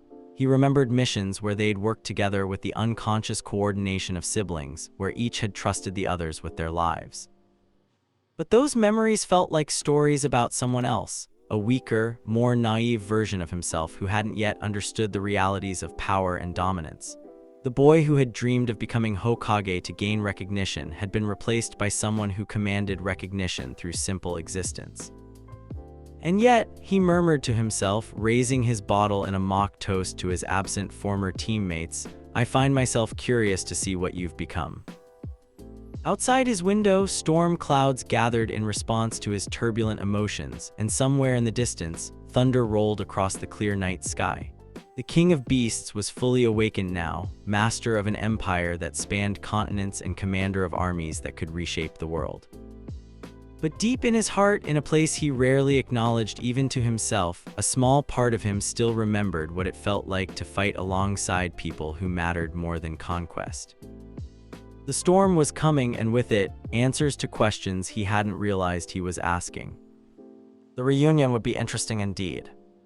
The abandoned Orochimaru facility lay in ruins by the time Team 7 arrived, its twisted metal and shattered stone testament to a battle that had ended only hours before. Smoke still rose from the wreckage, carrying the acrid scent of burned chakra and something else, something that made even seasoned Jonin unconsciously step back. "We're too late," Sakura observed, her medical training automatically cataloging the destruction. Whatever was here, someone else got to it first. Sasuke's Sharingan spun to full activation as he surveyed the devastation, taking in details that spoke of overwhelming force applied with surgical precision. "These aren't the marks of conventional jutsu," he reported. "Look at the blast patterns, the way the metal is twisted. This is something else entirely." Their Jonin commander, a veteran named Yamato who had replaced Kakashi for this mission, moved through the wreckage with growing unease. His wood release techniques allowed him to sense the residual energy signatures, and what he found made his blood run cold. "This spiritual pressure," he muttered, his hand instinctively moving toward his weapon. "I felt this before, but it's impossible. He's supposed to be hundreds of miles away." "Who?" Sasuke demanded, though something in his gut already knew the answer. Before Yamato could respond, the air around them grew heavy. It started as a subtle oppression, like the moment before a thunderstorm breaks, but quickly intensified into something that made breathing difficult. Birds fell silent, insects ceased their chirping, and even the wind seemed to still in anticipation. Then came the laughter. WRORO. The sound echoed across the ruined facility with inhuman resonance, seeming to come from everywhere and nowhere at once. It was a laugh devoid of humor, carrying instead the casual amusement of a predator who had just noticed particularly entertaining prey. From the smoke and debris emerged a figure that made Team 7's collective breath catch in their throats. Naruto Uzumaki stood atop a pile of twisted metal, but he bore little resemblance to the boy they had once known. 3 years of absolute authority had transformed him into something that commanded attention through mere presence. His blonde hair fell in a wild mane that seemed to capture and reflect light, while his eyes held the calculating gaze of someone who had never known defeat. The scaled patterns that had once appeared only in moments of intense emotion now marked his skin permanently, creating intricate traceries that spoke of his inhuman nature. When he moved, descending from his perch with fluid grace, every step seemed to leave the faintest impression in solid stone. "Team 7, he said, his voice carrying easily across the ruins despite its conversational tone. "How nostalgic, it's been quite some time since we last spoke." Sasuke stepped forward, his hand moving instinctively toward his weapon before stopping as he met those golden-flecked eyes. "Naruto, I wondered when we'd cross paths again." "Did you?" Naruto's smile was predatory, showing teeth that were slightly too sharp to be entirely human. "I'm flattered, though I suspect your reasons for being here have more to do with Orochimaru's research than any desire for a reunion." "You destroyed the facility," Yamato accused, his wood release chakra already beginning to form around his hands. "That research could have been vital to." "To what?" Naruto interrupted, his gaze shifting to the Jonin commander with the interest a cat might show a particularly bold mouse. "To maintaining Konoha's illusion of relevance, to giving you the tools to compete with powers that have transcended your understanding." The spiritual pressure emanating from him intensified, making Yamato's partially formed jutsu collapse as the man fought simply to remain standing. Around them, the very air began to shimmer with heat. "The research you came for," Naruto continued, producing a sealed scroll from within his coat, "dealt with artificial enhancement of bloodline limits. Orochimaru's attempt to create shinobi who could match the power of natural-born legends." He tossed the scroll casually into the air, where it was caught by a swirl of sand that materialized from nowhere. Gaara emerged from the particles, his pale eyes fixed on Team 7 with undisguised hostility. "Shall I eliminate them, my lord? They've seen what we came for." "No," Naruto replied, raising a hand that stopped Gaara's sand inches from the Konoha shinobi. "Let them live. I'm curious to see how much they've grown." Sakura, who had been silent since Naruto's appearance, finally found her voice. "You're not the same person." "No," Naruto agreed, studying her with the casual interest one might show an old photograph. "I'm what he was always meant to become, once the seals on his memory weakened enough to let the truth through." Truth? Sasuke's Sharingan spun faster, trying to penetrate whatever transformation had occurred. What truth? That I was never just another village brat with impossible dreams. I am the reincarnation of Kaido, the king of beasts, strongest creature in the history of the world, and everything you see around you. He gestured at the devastation, at the casual display of overwhelming power. This is just a fraction of what I've remembered how to do. The words hung in the air like a challenge. Yamato's tactical mind was already calculating odds and escape routes, while Sakura's medical training assessed the subtle signs of inhuman power that radiated from their former teammate. But it was Sasuke who stepped forward, his pride finally overriding his survival instincts. "I don't care what you think you've become," he declared, his Sharingan blazing with determination. "You're still the dead last who couldn't even perform a proper clone jutsu." The effect of his words was immediate and terrifying. The temperature around Naruto seemed to spike, steam rising from his skin as those golden eyes blazed with something far more dangerous than anger. "Still clinging to that old hierarchy?" Naruto asked, his voice carrying otherworldly resonance. "Still believing that academy rankings matter in the real world?" What happened next would be seared into the memories of everyone present for the rest of their lives. Naruto moved with speed that defied perception, crossing the distance between them before Sasuke could even begin to react. But instead of striking, he simply placed one hand on Sasuke's chest. The spiritual pressure that erupted from that contact was overwhelming.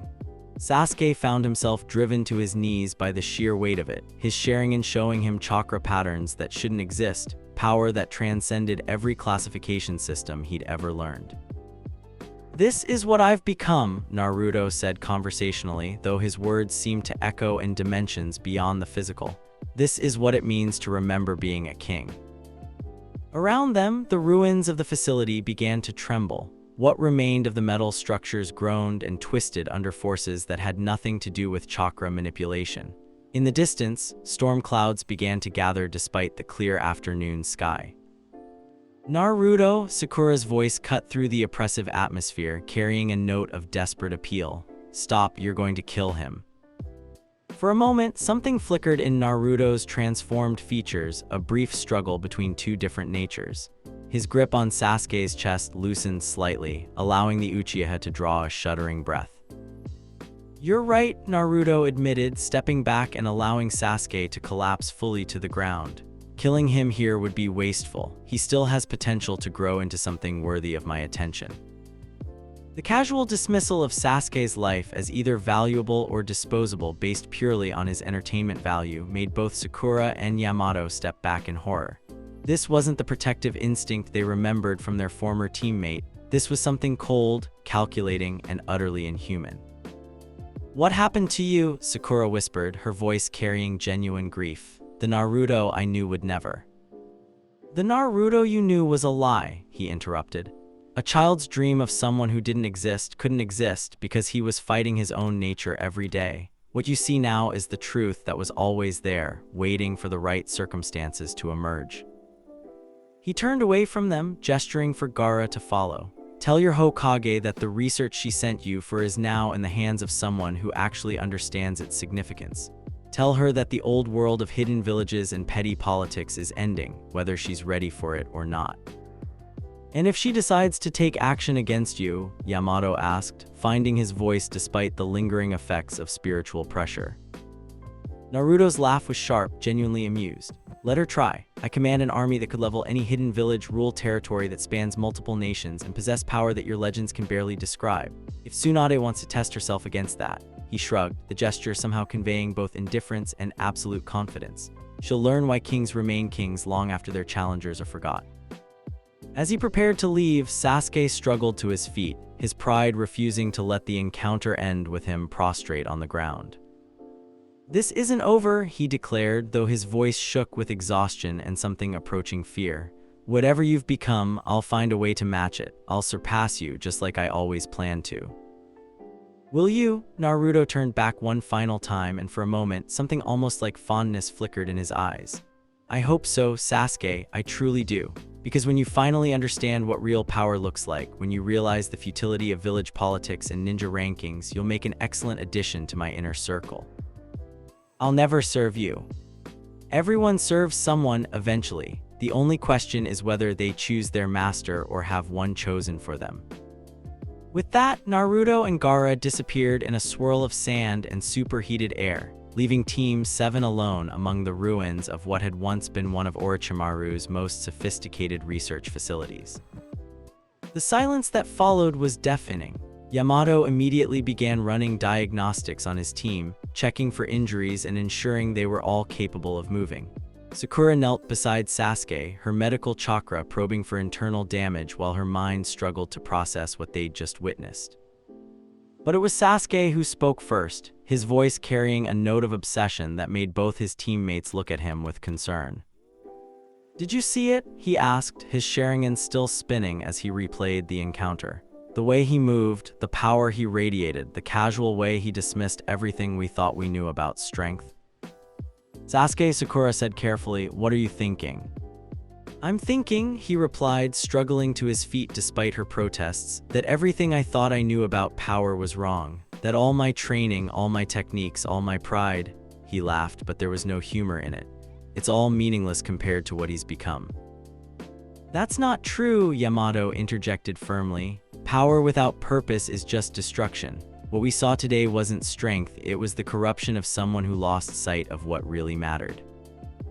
But even as he spoke the words, the Jonin commander couldn't shake the memory of that overwhelming spiritual pressure, the casual way Naruto had dominated their encounter without even seeming to try. Whatever their former teammate had become, it transcended normal definitions of ninja power. The journey back to Konoha was completed in tense silence, each member of Team 7 lost in their own thoughts about what they'd witnessed.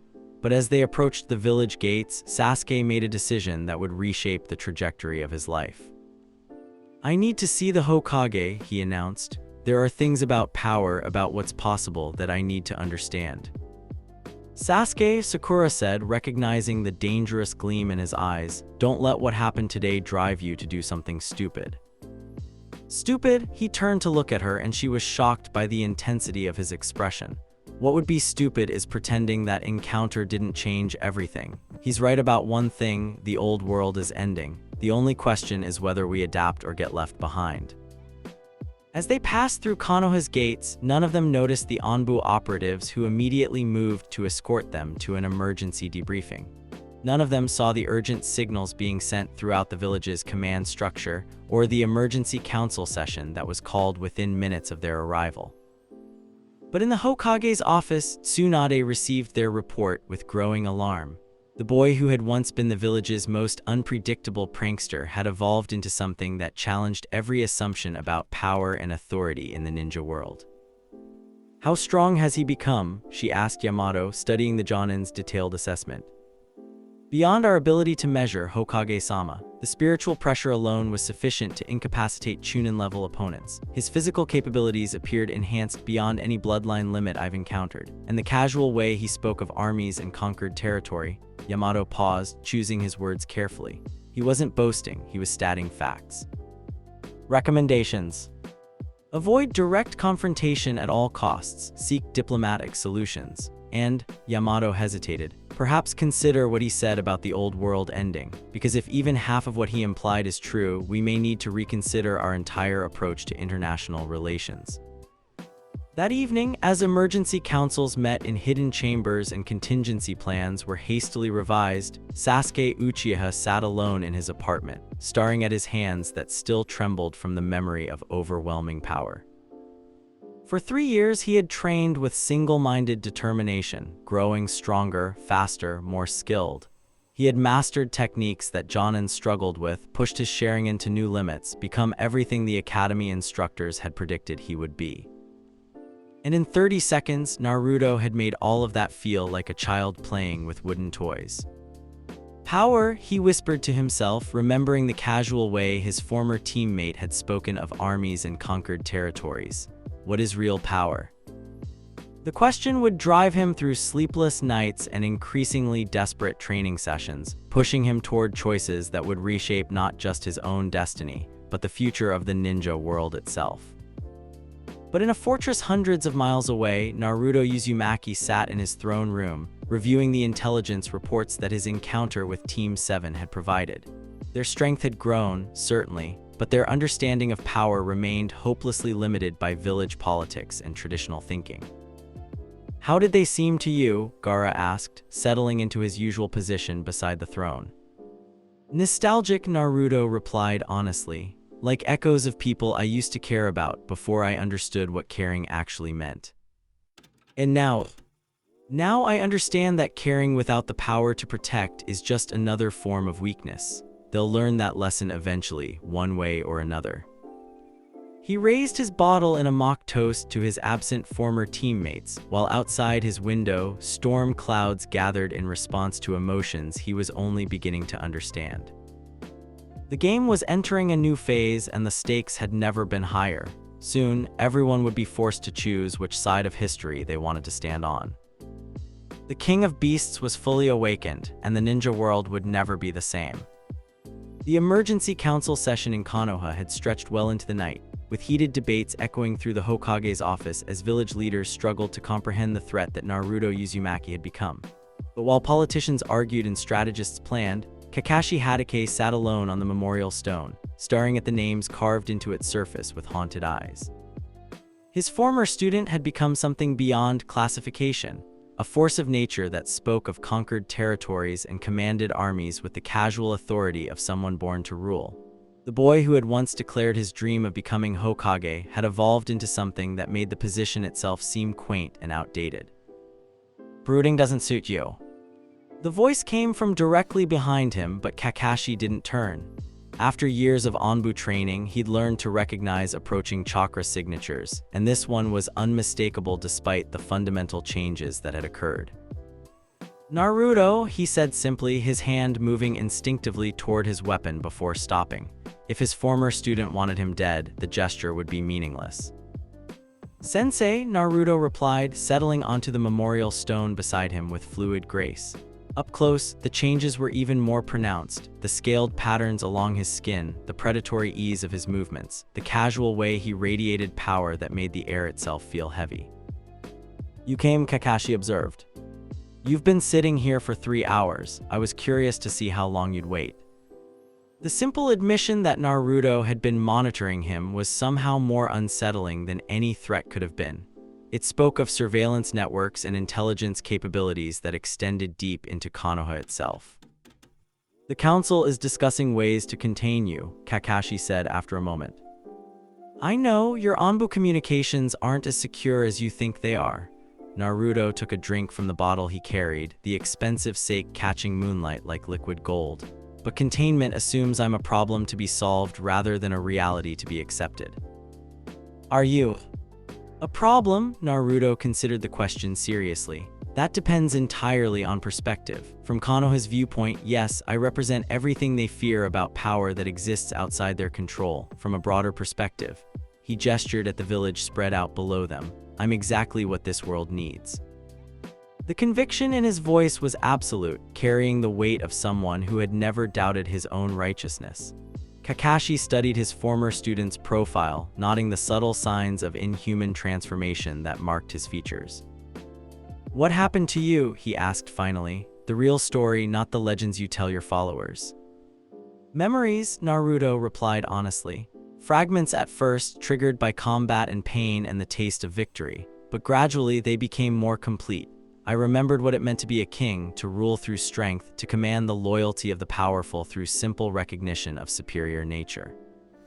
"Memories of what? Past lives aren't real, Naruto. Reincarnation is just a story to comfort the weak." Naruto's laugh was sharp, amused. "Tell me, sensei, when you look at me with that Sharingan of yours, what do you see?" Kakashi's eyes shifted to its enhanced state, studying the chakra patterns that surrounded his former student. What he saw made his breath catch in his throat. The energy signature was vast, chaotic, and shot through with something that wasn't chakra at all, something older, more primal, that spoke of power beyond human comprehension. "That's impossible," he breathed. Is it? You've seen what I can do, felt the pressure I radiate when I'm truly unleashed. Does that feel like normal ninja training to you? It feels like something that shouldn't exist. And yet here I am. Naruto turned to face him fully, and Kakashi was struck by how much older his eyes appeared. The question isn't whether it's possible, the question is what you're going to do about it. They sat in silence for several minutes, each lost in their own thoughts. Around them, the village continued its nighttime routines, unaware that their former hero and his teacher were having a conversation that could reshape the future of the ninja world. You could come back, Kakashi said finally. Whatever you've become, whatever power you've gained, you could use it to protect Konoha from within. The village needs. The village needs to understand that it's no longer the center of the world, Naruto interrupted. Konoha, like all the hidden villages, is a relic of an older system, useful in its time but ultimately limited by politics and traditions that make real progress impossible. And your way is better. My way is honest. Naruto's eyes blazed with fervent conviction. I don't pretend to be something I'm not. I don't hide behind councils or advisors or the illusion of democracy. I am what I am, a king, and kings take responsibility for their subjects. Even if those subjects don't want to be ruled. Everyone wants to be ruled by someone worthy of ruling them. They just don't always recognize worthiness when they see it. The casual arrogance in his voice made Kakashi's jaw tighten. You're talking about conquest, about forcing your will on people who have the right to choose their own destiny. I'm talking about ending the cycle of meaningless conflicts that have plagued this world for generations. How many wars have there been between the hidden villages, Sensei? How many times have people died for nothing more than political convenience or resource disputes? And your rule would end that. My rule would make it irrelevant. When all nations serve a single authority, when the strong protect the weak instead of exploiting them, when natural hierarchy is acknowledged rather than hidden behind democratic pretenses, then yes, the wars will end. The simple conviction in his voice was more compelling than any political speech could have been. Here was someone who genuinely believed he could save the world, even if his methods had become twisted beyond recognition. The boy I taught, Kakashi said quietly, would never have spoken of people as subjects to be ruled. The boy you taught was fighting his own nature every day. He wanted to be Hokage not because he understood leadership, but because he wanted recognition. He wanted to protect people not because he was strong enough to do so effectively, but because he felt guilty about the power he carried. Naruto's voice softened slightly. That boy was weak, Sensei, well-meaning but ultimately weak. And what you've become is strong. What I've become is honest about what strength means. Before Kakashi could respond, they were interrupted by a subtle shift in the air around them. The temperature seemed to drop, and both shinobi felt the unmistakable pressure of being observed by hostile eyes. Anbu, Kakashi identified, his hand moving toward his weapon. 6 of them, Naruto confirmed casually. Hidden in the trees around us, weapons drawn, jutsu prepared, Tsunade's insurance policy, I assume. Naruto, Kakashi said carefully, they're just following orders, whatever you're planning. I'm not planning anything violent, Naruto interrupted, but I am curious to see how they'll react to a simple demonstration. What happened next would be reported to the Hokage as an unprecedented display of non-combative dominance techniques. Naruto simply stood, his posture shifting into something that belonged on a battlefield rather than beside a memorial stone. The spiritual pressure that erupted from him was overwhelming, a crushing weight that made the hidden Anbu operatives fight simply to remain conscious. It wasn't an attack, there was no chakra manipulation, no killing intent, just the raw presence of something that transcended normal human limitations. One by one, the Anbu dropped from their concealed positions, their bodies unable to maintain balance under the metaphysical weight of standing in the presence of a king. They lay on the ground, conscious but unable to move, paralyzed not by jutsu, but by the simple recognition of absolute superiority. This is what I am, Naruto said conversationally, his voice carrying easily to every fallen operative. This is what it means to stand in the presence of someone who was born to rule. You can report to your Hokage that no technique was used, no threat was made, no violence was committed. But perhaps she'll understand that conventional approaches to power have become obsolete. As quickly as it had appeared, the pressure vanished, allowing the Anbu to struggle back to their feet. but the psychological impact remained. They had felt what it meant to be utterly, completely outclassed by something beyond their comprehension. "Go," Naruto commanded, and the word carried such absolute authority that the operatives found themselves retreating before they'd consciously decided to do so. "Was that necessary?" Kakashi asked once they were alone again. "It was educational for them and for you." Naruto settled back onto the memorial stone, taking another drink from his bottle. "You still think in terms of ninja versus ninja, technique versus technique, but what I've become transcends those categories entirely. What you've become terrifies people. Good, fear breeds respect, and respect makes cooperation more likely than conflict." The casual way he spoke of manipulating people's emotions made Kakashi realize how far his former student had traveled from the boy he'd once taught. "You're not the same person." "No," Naruto agreed. "I'm what he was always meant to become once he stopped fighting his own nature. And that nature is to rule others. That nature is to protect what matters. The difference is that now I understand what protection actually requires." Kakashi studied his former student's profile, nodding the absolute certainty in his expression. "And what does it require?"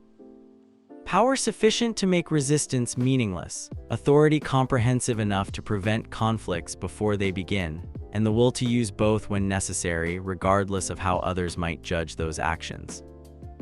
"You're describing tyranny." "I'm describing effective leadership. The only difference is perspective." They fell into silence again, both aware that they were approaching the limits of what could be accomplished through conversation. Around them, the village continued its routines, but the demonstration with the Anbu had sent ripples through the intelligence networks that would reach the Hokage within minutes.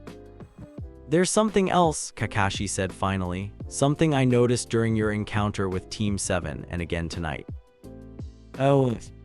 When you spoke about protecting people, about ending conflicts, about taking responsibility for subjects, for just a moment, you sounded like the old Naruto, the one who genuinely cared about others." The observation seemed to hit something deep in Naruto's psyche. His composed expression flickered, showing brief confusion before reasserting itself. "That boy is gone," he said, but there was less certainty in his voice than before. "Is he? Because from where I'm sitting, it looks like he's still there, buried under all that power and authority, still wanting to protect people, even if his methods have become..." Kakashi paused, searching for the right word. "Extreme." "You're mistaken." "Am I? Then why are you here, talking to your old teacher instead of conquering villages? Why demonstrate restraint with your former teammates instead of eliminating potential threats? Why build an organization that protects smaller nations instead of simply burning everything down?"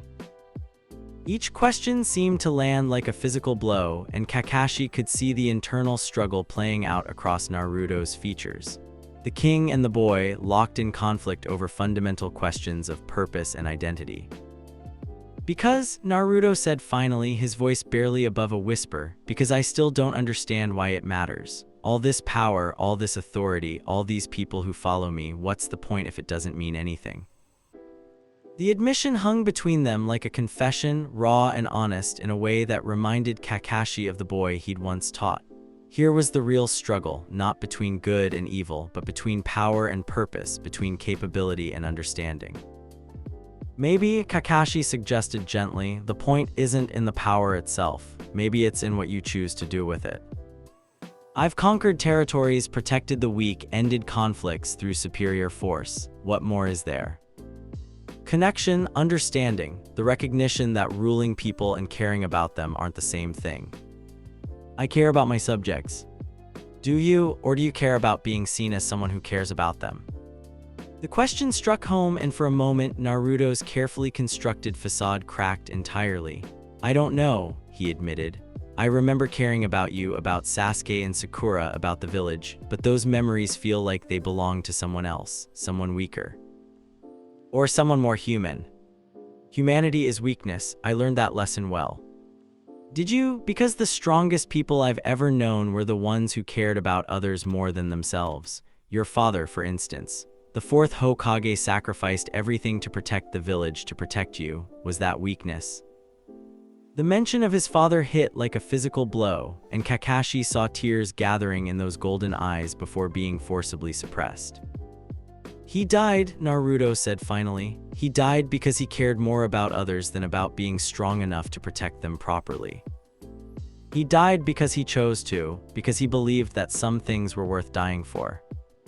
And I've chosen to live, to be strong enough that such sacrifices are never necessary again. Even if that strength isolates you from everything that made life worth living in the first place."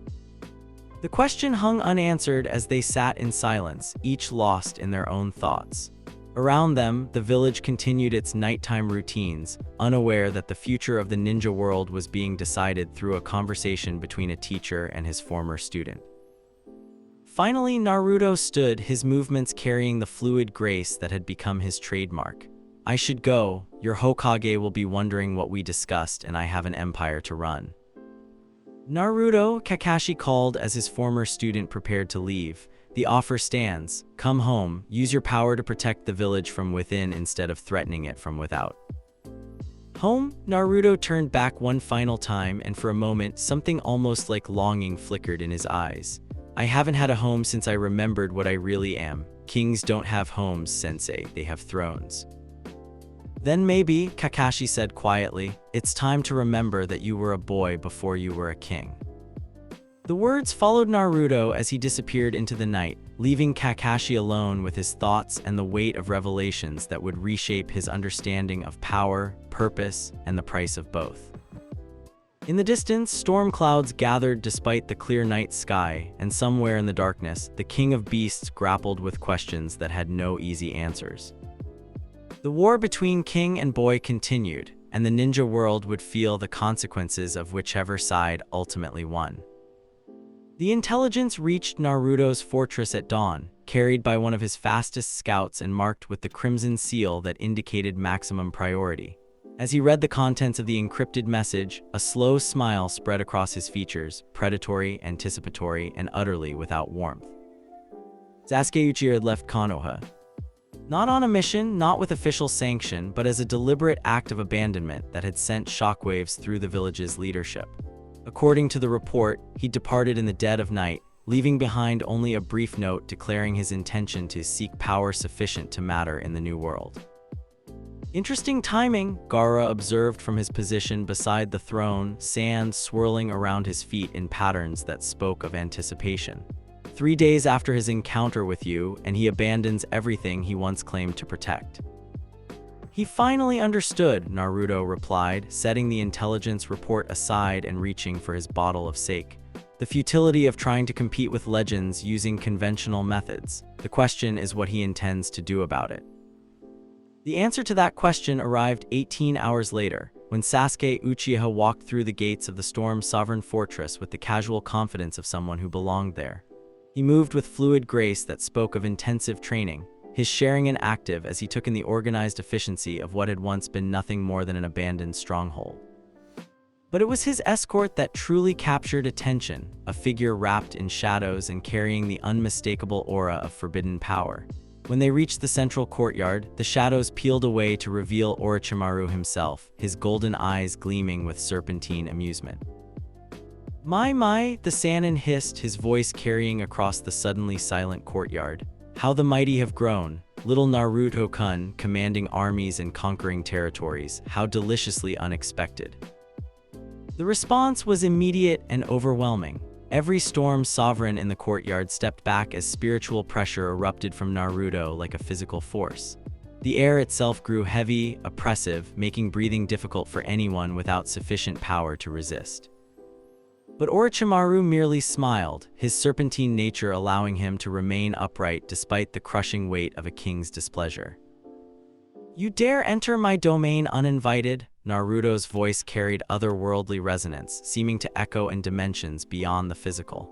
"You, who experimented on children and tortured the innocent in pursuit of meaningless immortality." "I came as Sasuke-kun's escort," Orochimaru replied smoothly. "Though I admit I was curious to see what you've accomplished. Quite impressive, really, though I suspect you're still missing several crucial pieces of the puzzle." Before Naruto could respond, Sasuke stepped forward, his movements carrying the fluid confidence of someone who had made a fundamental decision about his place in the world. "I've come to join you," he declared, his voice carrying across the courtyard with surprising authority. Not as a supplicant or a conquered enemy, but as someone who finally understands what power actually means. The simple statement sent ripples of shock through the assembled Storm Sovereigns. Many had heard stories of the infamous Team 7, of the bonds that once connected their leader to his former teammates, but the Sasuke who stood before them bore little resemblance to those tales. "Have you?" Naruto descended from his throne with predatory grace, each step echoing in the sudden silence. "And what, exactly, do you think it means?" "It means accepting that strength determines hierarchy, that the old world of democratic pretenses and village politics is a lie designed to make the weak feel relevant." Sasuke's Sharingan blazed as he met Naruto's golden gaze without flinching. "It means acknowledging that some people are born to rule while others are born to serve." "Fascinating," Orochimaru interjected, his tongue darting out to taste the air. "Such conviction, such transformation. Tell me, Sasuke-kun, what price did you pay for this enlightenment?" "The price of truth," Sasuke replied without breaking eye contact with Naruto. "I learned what my brother really died for, what he sacrificed everything to protect, and I realized that dying for principles while the world burns around you is the ultimate act of selfishness." The mention of Itachi made something flicker in Naruto's expression, a brief moment of what might have been sympathy before being replaced by calculating interest. "Itachi chose love over power," Naruto observed. "He could have been everything you've become, but he chose to protect something he considered more important than his own strength." "And what did that choice accomplish?" Sasuke's voice carried bitter laughter. "The Uchiha are still dead, Konoha is still weak, and the world continues its slide toward chaos because someone who could have prevented it chose sentiment over effectiveness." "So you've abandoned sentiment entirely?" "I've embraced reality. Power without the will to use it is meaningless. Strength that serves weaker masters is wasted, and loyalty to people who can't protect themselves is just another form of suicide." The words hung in the air like a declaration of war against everything Sasuke had once claimed to believe.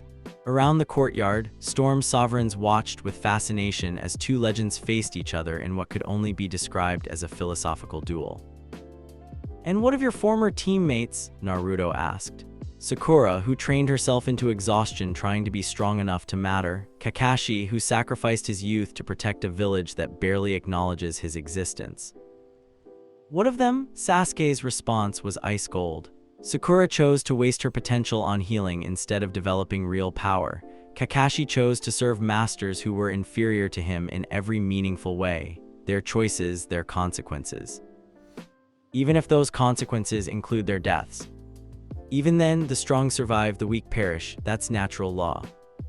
The casual dismissal of his former bonds should have been satisfying to Naruto, confirmation that someone else had finally understood the realities of power and hierarchy. But instead, he found himself disturbed by the cold efficiency with which Sasuke had discarded everything he'd once claimed to care about. "You've changed," Naruto observed. "I've evolved just as you have." "Have you, or have you simply become what you think I want you to be?"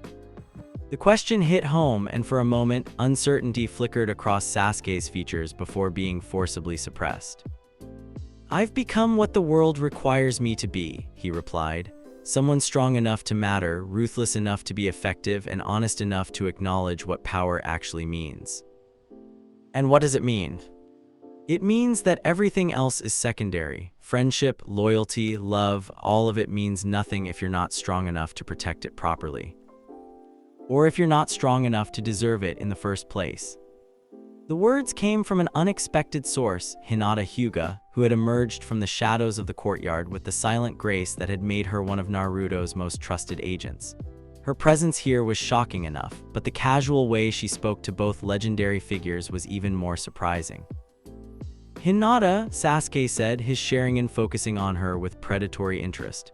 "Still following stronger people instead of becoming strong yourself, I see."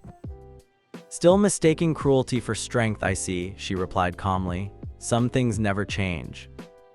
The exchange was interrupted by a commotion at the fortress gates as another group arrived, this one flying the banner of Konohagakure and moving with the disciplined efficiency of an official military force. At their head walked Sakura Haruno, her medical supplies replaced by combat gear and her gentle demeanor replaced by grim determination. "Well," Orochimaru hissed, his amusement evident. "How nostalgic. Team 7 reunited at last, though I suspect this won't be quite the heartwarming reunion some might have hoped for." As the Konoha force approached, Naruto found himself studying his former teammates with calculating interest. Sasuke had embraced his darker nature entirely, transforming himself into something that mirrored Naruto's own ruthless efficiency. Sakura had clearly undergone her own transformation, her chakra signature speaking of power that had been earned through desperation and loss. "Sasuke," Sakura called out as she entered the courtyard, her voice carrying a note of desperate appeal. "Whatever you think you're doing, it's not too late, come home." Home? Sasuke's laugh was sharp, devoid of any warmth. To what? A village that fears its own strength, leaders who mistake weakness for virtue, a system designed to keep the truly powerful from achieving their potential. To people who love you despite your mistakes, to bonds that matter more than power. Love is a weakness that the strong can't afford. Bonds are chains that prevent growth, and mistakes, he gestured at the fortress around them, at the evidence of Naruto's growing empire. "The only mistake I made was wasting time on sentiment when I could have been becoming something worthy of respect." The casual dismissal of everything they'd once shared hit Sakura like a physical blow. But when she turned to look at Naruto, hoping to see some trace of the boy who had once declared his intention to bring Sasuke home, she found only calculating indifference. "You're not going to stop him," she realized. "You're going to welcome him." "Why wouldn't I?" Naruto replied. "He's finally learned what I tried to teach him 3 years ago, that power without the will to use it is meaningless." "This isn't power," Sakura declared, her voice carrying the authority of someone who had seen too much death. "This is just cruelty with better organization." "Is it?" Naruto descended from his throne, moving with predatory grace toward his former teammate. "Tell me, Sakura, in your years of medical training, how many people have you saved? How many lives improved by your dedication to healing?" "Hundreds, maybe thousands." "And how many of those people went on to kill others? How many of the soldiers you patched up returned to battle to take more lives? How many of the civilians you healed produced children who would grow up to become the next generation of killers?" The questions hit like physical blows, each one striking at the heart of her convictions. "That's not, I save lives, that's what matters. You treat symptoms while ignoring the disease. You heal individuals while the system that creates suffering continues unchanged. That's not compassion, it's willful blindness. And your way is better. My way acknowledges reality. Under my rule, there are no wars between territories, no conflicts over resources, no meaningless deaths for political convenience. The strong protect the weak because it serves their interests to do so, and the weak serve the strong because the alternative is chaos." "You're talking about slavery with extra steps." "I'm talking about order, about a world where everyone knows their place and serves their function without the pretense that all opinions are equally valid." The philosophical debate was interrupted by another arrival, this one unannounced and carrying the unmistakable aura of barely controlled violence. Gaara materialized from a swirl of sand, his pale eyes fixed on the Konoha delegation with undisguised hostility. "Shall I eliminate them, my lord?" he asked, sand already beginning to form weapons around his position. "They've seen too much of our capabilities to be allowed to leave freely."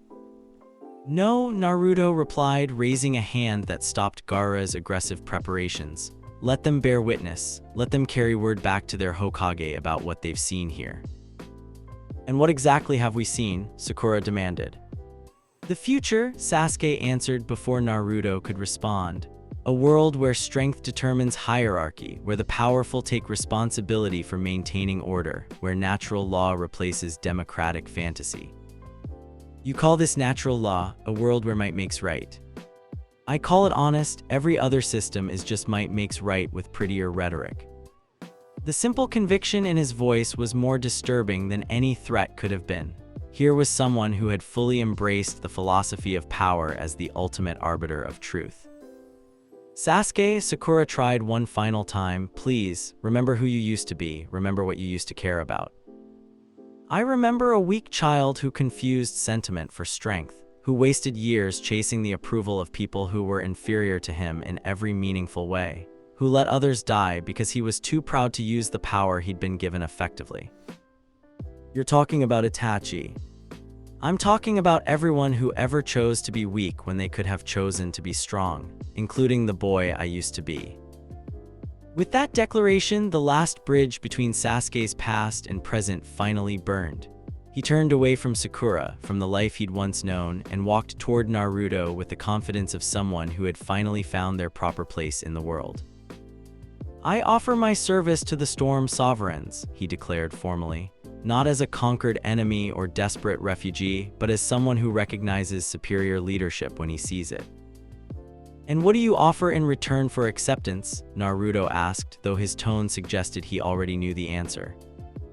Everything, my skills as a shinobi, my knowledge of Konoha's capabilities, my absolute loyalty to your vision of the future. Sasuke's Sharingan blazed as he made his oath.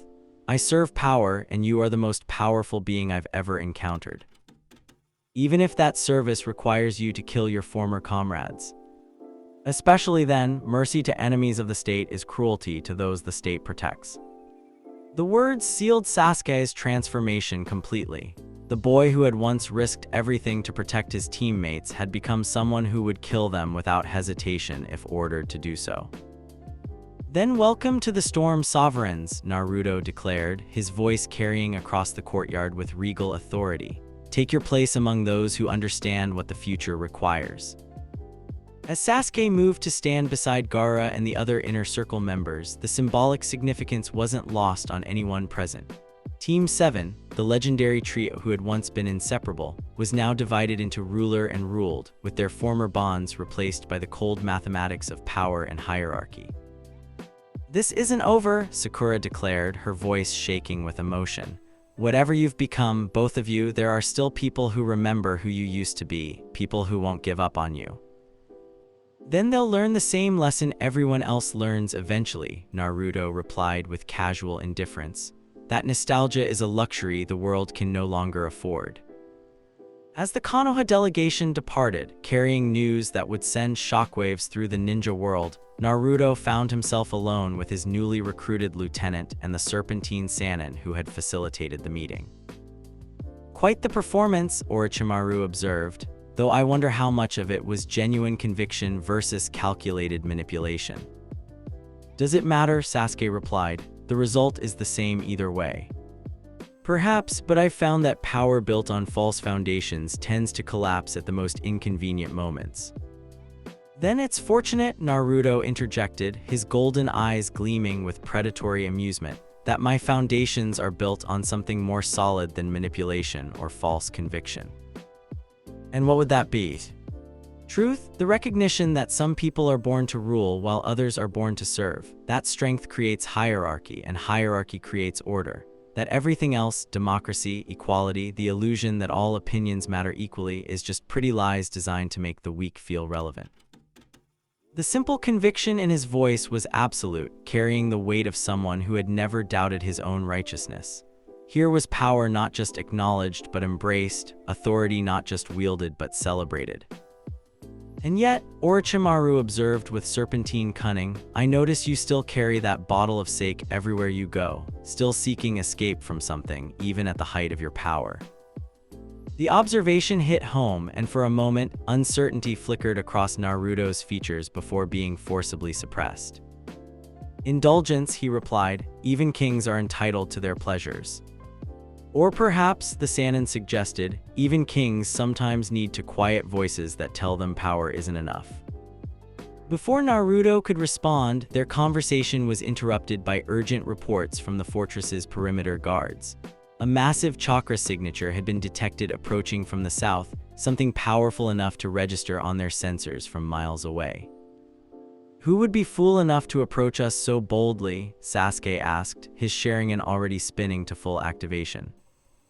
The answer came in the form of a figure that materialized from the afternoon heat like something out of legend.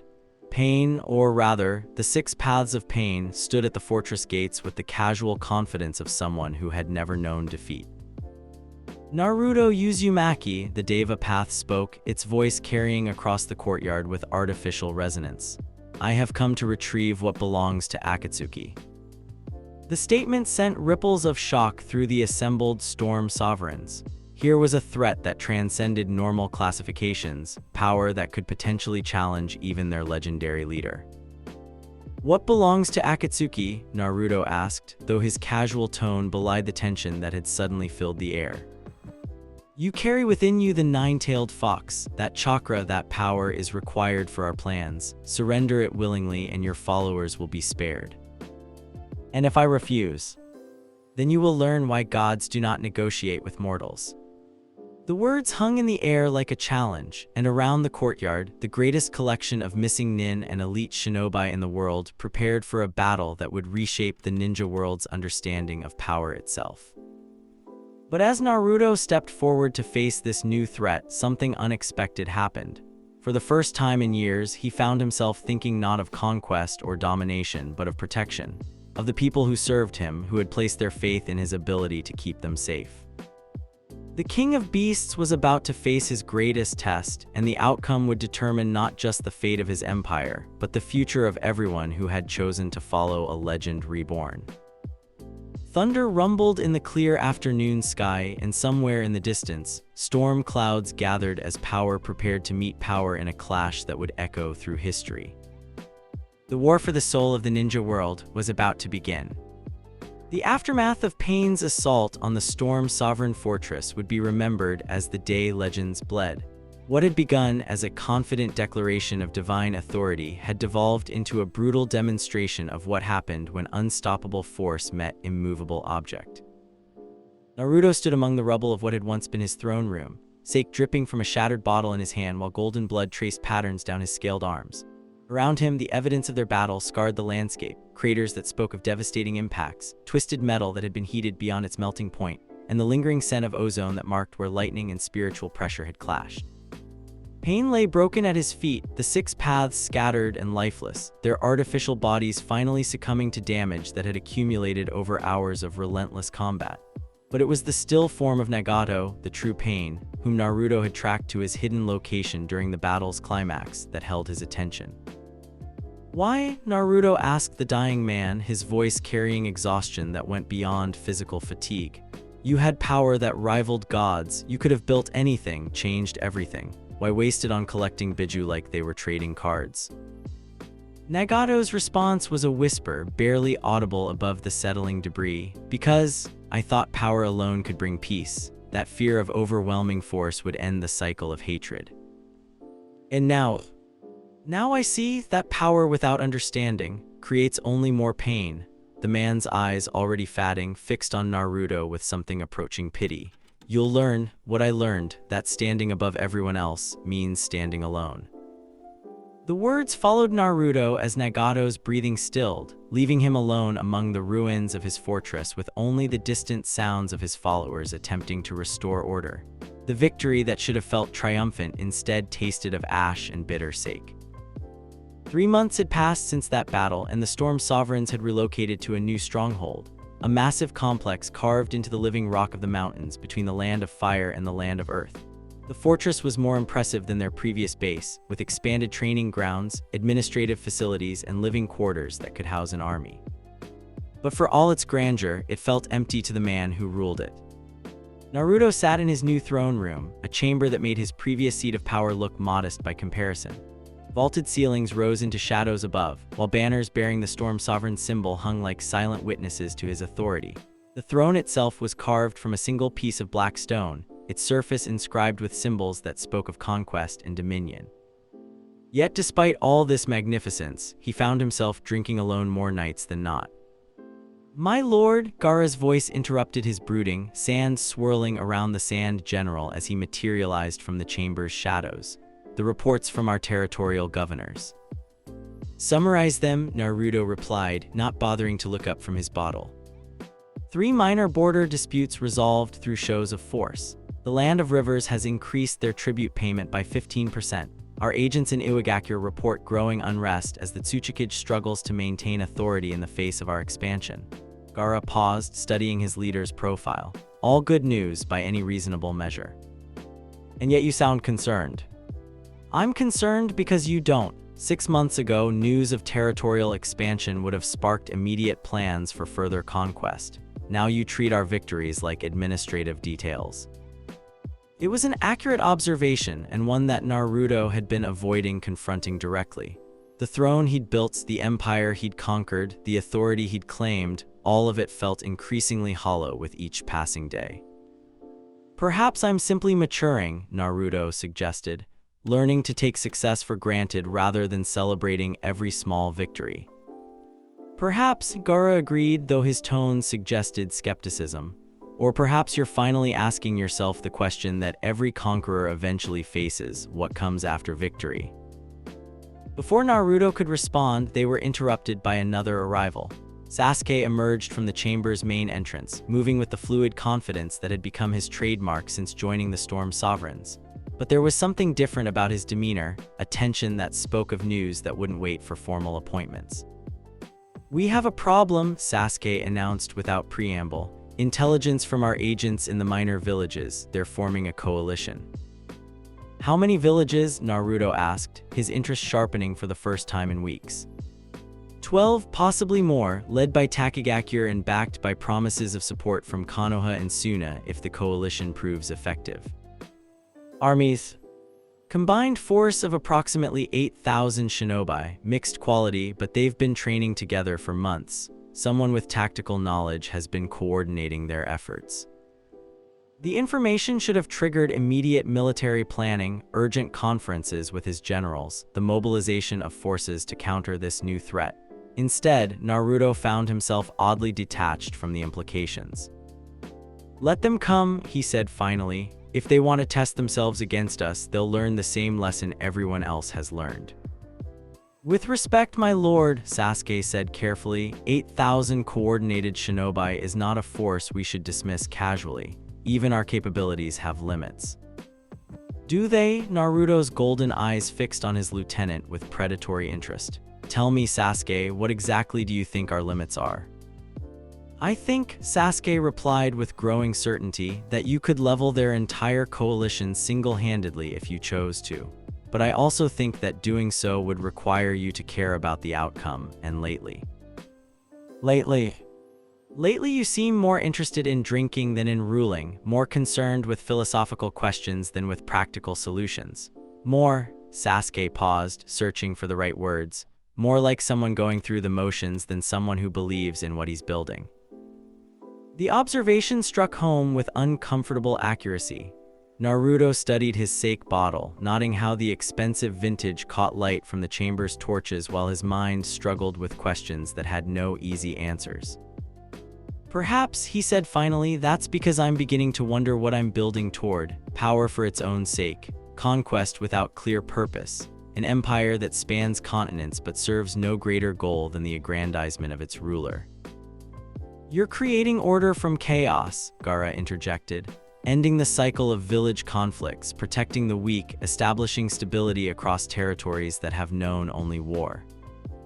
Am I simply replacing one form of conflict with another? Instead of villages fighting villages, now it's territories fighting the Storm Sovereigns. Instead of multiple sources of instability, there's one overwhelming source that everyone else unites against.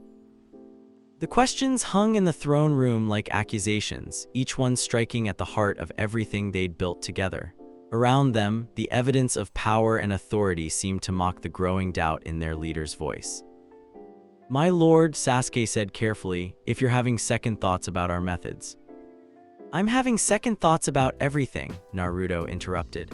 "About whether conquest actually solves problems or just creates new ones. About whether ruling through fear breeds genuine loyalty or mere compliance. About whether the boy who dreamed of being Hokage was wrong to want recognition instead of submission." The admission sent ripples of shock through his inner circle. Here was their leader, their king, questioning the very foundations upon which their empire was built. "The boy who dreamed of being Hokage was weak," Sasuke stated firmly. He lacked the power to protect what he claimed to value, the will to make hard decisions, the understanding that good intentions without strength are meaningless. Were they? Naruto's voice carried genuine uncertainty. Or were they the only things that made strength worthwhile in the first place? Before either lieutenant could respond, they were interrupted by yet another arrival, this one unexpected and carrying implications that would reshape their understanding of the situation entirely. Sakura Haruno emerged from the shadows at the chamber's periphery, her medical supplies replaced by infiltration gear and her gentle demeanor replaced by grim determination. But it wasn't her presence that shocked the assembled Storm Sovereigns, it was the fact that she'd managed to penetrate their security undetected. "Impressive defenses," she observed casually, stepping into the torchlight with movements that spoke of training far beyond what any medical ninja should possess. But not as impressive as you think. The response from Gaara and Sasuke was immediate, sand and sharing in enhanced reflexes, moving to intercept what could only be an assassination attempt. But Naruto raised a hand that stopped both attacks before they could reach their target. "Let her speak," he commanded. "I'm curious how she managed to reach us and more curious why she bothered to try." "I came because someone needs to tell you the truth," Sakura replied, her green eyes blazing with conviction. "About what you've become, about what you're doing to the world, about what you've lost in pursuit of power." "And what have I lost?" "Yourself, the person who once cared more about protecting others than dominating them. The boy who dreamed of being acknowledged for his ability to bring people together instead of tearing them apart." "That boy was weak," Sasuke interjected. "He lacked the power to make his dreams reality." "Did he? Because from where I'm standing, it looks like he had something this." Sakura gestured at the opulent throne room, at the evidence of conquered territories and submitted populations. "Something this lacks entirely." "Which is?" "Purpose beyond self-aggrandizement. The understanding that true strength comes from lifting others up, not standing on their backs. The recognition that being acknowledged for who you are matters more than being feared for what you can do." The words hit like physical blows, each one striking at insecurities that Naruto had been struggling with for months. Around him, his lieutenants waited for the explosion of rage that should have followed such insubordination. Instead, they witnessed something far more unsettling, their leader's composure cracking entirely. "You think I don't know that?" Naruto's voice carried pain that had been building for years. "You think I haven't wondered every day whether the power I've gained was worth the price I've paid, whether ruling through fear creates anything lasting or just builds resentment that will eventually destroy everything I've built." "Then why continue?" "Because I don't know how to stop." The admission tore from his throat like a confession, raw and honest in a way that reminded everyone present of the boy they'd once known. "Because every memory I've recovered tells me that power is all that matters, that strength creates hierarchy, that kings rule while subjects serve. But none of those memories tell me why any of it should matter beyond the satisfaction of standing above others." The throne room fell into stunned silence as their legendary leader grappled with questions that had been eating at him since his transformation began. Here was the king of beasts, master of an empire, reduced to admitting that he didn't understand his own motivations. "The memories you've recovered," Sakura said gently, "they're not complete, are they? They show you what you were, but not why you chose to be that way in the first place." "No," Naruto admitted. "They show conquest without context, power without purpose, authority without the reasons that made it necessary. I remember being strong, but not what I was trying to protect. I remember ruling, but not what I was trying to build." "Then maybe," Sakura suggested, "the missing pieces aren't in those ancient memories. Maybe they're in the connections you've been trying to forget." "Connections?" "To people who matter more than territory, to bonds that exist because of who you are, not what you can do for them, to the understanding that being alone at the top isn't victory, it's just another form of defeat." The words struck at the heart of everything Naruto had been struggling with, the growing emptiness that no amount of conquest could fill. Around him, his empire continued its expansion, his followers carried out his orders with perfect efficiency, his enemies submitted or were destroyed. But none of it felt like victory anymore. It all felt like an elaborate performance staged for an audience of one, a king who ruled everything and connected to nothing. "My lord," Gaara said quietly, "the coalition forces are still approaching. Whatever philosophical questions we're grappling with, there are practical decisions that need to be made. Yes, Naruto agreed, forcing himself back into the role of decisive leader despite the turmoil in his mind. There are. He stood from his throne, moving to the chamber's great windows that looked out over his mountain fortress. Below, thousands of followers went about their daily routines, secure in the knowledge that they served something greater than themselves. But as he watched them, Naruto found himself wondering what exactly that something was. An empire built on fear, a hierarchy maintained through violence, a system that created order through the suppression of dissent. "Sakura," he said without turning from the window, "before you infiltrated my fortress, before you risked everything to deliver your message, did you stop to consider that I might simply have you killed for your insolence?" "Yes," she replied simply, "but I also considered that the Naruto I once knew wouldn't do that, and I gambled that some part of him still exists, buried under all that power and authority. And if you were wrong, then at least someone would have tried to remind you who you used to be before it was too late to remember." The simple conviction in her voice was more compelling than any threat could have been. Here was someone willing to die to reach whatever remained of the boy she'd once called teammate. "Guards," Naruto called, his voice carrying across the throne room with regal authority. Armed storm sovereigns materialized from concealed positions, weapons drawn and ready to carry out whatever order their leader might give. The moment balanced on a knife's edge, with life and death hanging on his next words. "Escort our guest to comfortable quarters," Naruto commanded. "See that she has everything she needs for an extended stay." "My lord," one of the guards questioned, confusion evident in his voice. "She came to deliver a message. The least I can do is give her time to see whether I'm capable of understanding it." As Sakura was led away, clearly as surprised by the outcome as everyone else, Naruto found himself alone with his lieutenants and the weight of decisions that would reshape not just his empire, but his understanding of what that empire was supposed to accomplish. "The coalition," Sasuke reminded him, "they'll reach our borders within days." "I know," Naruto replied, "and when they do, they'll receive a demonstration of what happens to those who threaten what I've built. A demonstration of power. A demonstration of choice. They can submit and be incorporated into something greater than their individual ambitions, or they can be destroyed as a warning to others. But either way," he turned from the window, his golden eyes blazing with renewed purpose. "Either way, they'll learn that some things are worth fighting for, even if I'm still figuring out what those things are."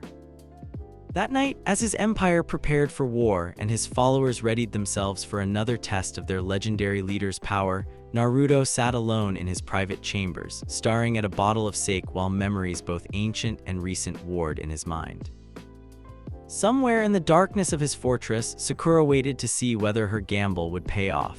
In the approaching distance, an army of 8,000 shinobi marched toward a confrontation with forces beyond their understanding. And deep in his heart, the King of Beasts grappled with questions that had no easy answers, questions about power and purpose, conquest and connection, ruling and understanding what made that rule worthwhile. The storm was coming, and with it, answers that would reshape the ninja world's understanding of what it meant to stand at the apex of power. Thunder rumbled in the clear night sky, and somewhere in the shadows, the boy who had once dreamed of being Hokage stirred from his long sleep, ready to remind his kingly alter ego what those dreams had really been about. The final battle for Naruto's soul was about to begin. The coalition army of 8,000 shinobi spread across the valley like a dark tide, their individual villages' banners creating a patchwork of colors that had never been seen together in such numbers. At their head rode the commanders of Takagakure, backed by advisors from Konoha and Suna who had helped coordinate this unprecedented alliance of smaller nations. There, the Taki commander pointed toward the massive fortress carved into the mountainside above them. The stronghold of the self-proclaimed King of Beasts. Today, we prove that no single man, no matter how powerful, can stand against the united will of free people. His words carried across the assembled forces, sparking cheers and battle cries that echoed off the valley walls. These were shinobi who had grown tired of living in fear, tired of watching their territories carved up by someone who claimed authority through strength alone. But as they prepared for their assault, they failed to notice the subtle changes occurring in the atmosphere around them. The air grew heavy, oppressive, as if a great storm was building overhead despite the clear morning sky.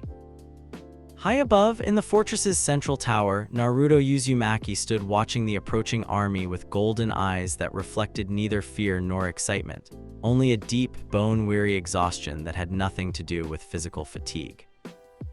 8,000, Gaara observed from beside him, sand swirling around his feet in lazy patterns, a respectable force by conventional standards. Respectable, Naruto agreed, taking a sip from his bottle of sake, and utterly irrelevant. I could scatter them in minutes if I chose to. But you're not choosing to. Why?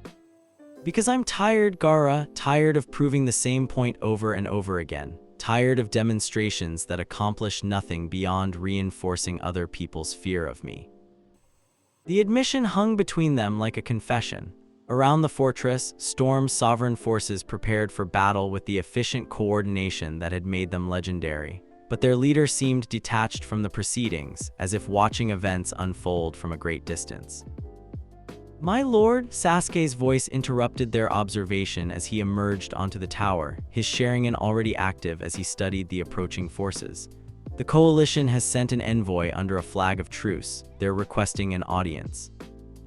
"Let them come," Naruto decided. "I'm curious what they think they can accomplish through words that they couldn't accomplish through force." Minutes later, a small delegation made its way through the fortress gates under heavy escort. Their leader was a woman Naruto recognized, Yujito Ne, the former Jinchuriki of the Two Tails, now serving as a representative of Kumigakure's interests in the coalition. "Naruto Uzumaki," she said as she entered the throne room, her voice carrying the authority of someone who had faced down her own demons and emerged stronger. "Or should I say, Your Majesty, I'm told you prefer royal titles these days." "Naruto will suffice," he replied from his black stone throne, "though I suspect you didn't march 8,000 shinobi across 3 countries just to debate proper etiquette." "No, I didn't. I came to offer you a choice." "How generous, and what choice would that be?" "Surrender your empire voluntarily and we'll ensure you receive a fair trial for your crimes against the sovereignty of free nations. Refuse and we'll take it by force." The throne room fell into stunned silence. Here was someone offering terms to the King of Beasts as if he were just another warlord to be negotiated with, rather than a legend who had reshaped the balance of power across entire continents. Naruto's response was laughter, not the brutal amusement of a predator, but something tired and almost sad. "Crimes against sovereignty," he repeated. "Tell me, Yujito, how many of the territories I've conquered have asked to be liberated from my rule?" "That's irrelevant. People under tyranny often." "Answer the question." The command carried such absolute authority that Yujito found herself responding before she'd consciously decided to do so. "None. According to our intelligence, none of your subject territories have requested liberation." "And why do you think that is?" "Fear, intimidation, the knowledge that resistance would be crushed." Or, Naruto suggested, rising from his throne with fluid grace, "perhaps because they're better off under my protection than they were under the old system of constant village conflicts and resource wars." "You can't seriously believe." "I can believe whatever the evidence supports. And the evidence says that territories under Storm sovereign protection have seen increased prosperity, reduced conflict, and improved quality of life for their civilian populations." The simple conviction in his voice was more disturbing than any threat could have been. Here was someone who genuinely believed he was saving the world, even if his methods had become twisted beyond recognition. "Then why," Yujito asked, "do you need an army of missing nin and elite killers to maintain that protection?" "Because," Naruto replied, moving toward her with predatory grace, "there are always people like you who prefer familiar chaos to unfamiliar order. People who would rather maintain a broken system than accept that someone else might have found a better way." "Better for whom? You rule through fear, Naruto. You've turned yourself into exactly the kind of monster that creates the problems you claim to solve." "Have I?" He stopped directly in front of her, and for a moment his composed expression flickered. "Or have I simply become honest about what power actually requires?" The question hung between them like a challenge, and Yujito found herself studying the face of someone she'd once considered a peer. What she saw there wasn't the casual cruelty of a tyrant, but something far more complex: doubt, exhaustion, and a loneliness so profound it made her breath catch. "You're not happy," she realized. "All this power, all this authority, all these people who serve you, and you're miserable. Happiness is irrelevant. What matters is effectiveness." "Is it? Because from where I'm standing, you look like someone who's forgotten what they were trying to accomplish in the first place." Before Naruto could respond, their conversation was interrupted by a commotion from the throne room's main entrance. The guards stationed there were backing away from something, their weapons drawn, but their movements speaking of confusion rather than preparation for combat.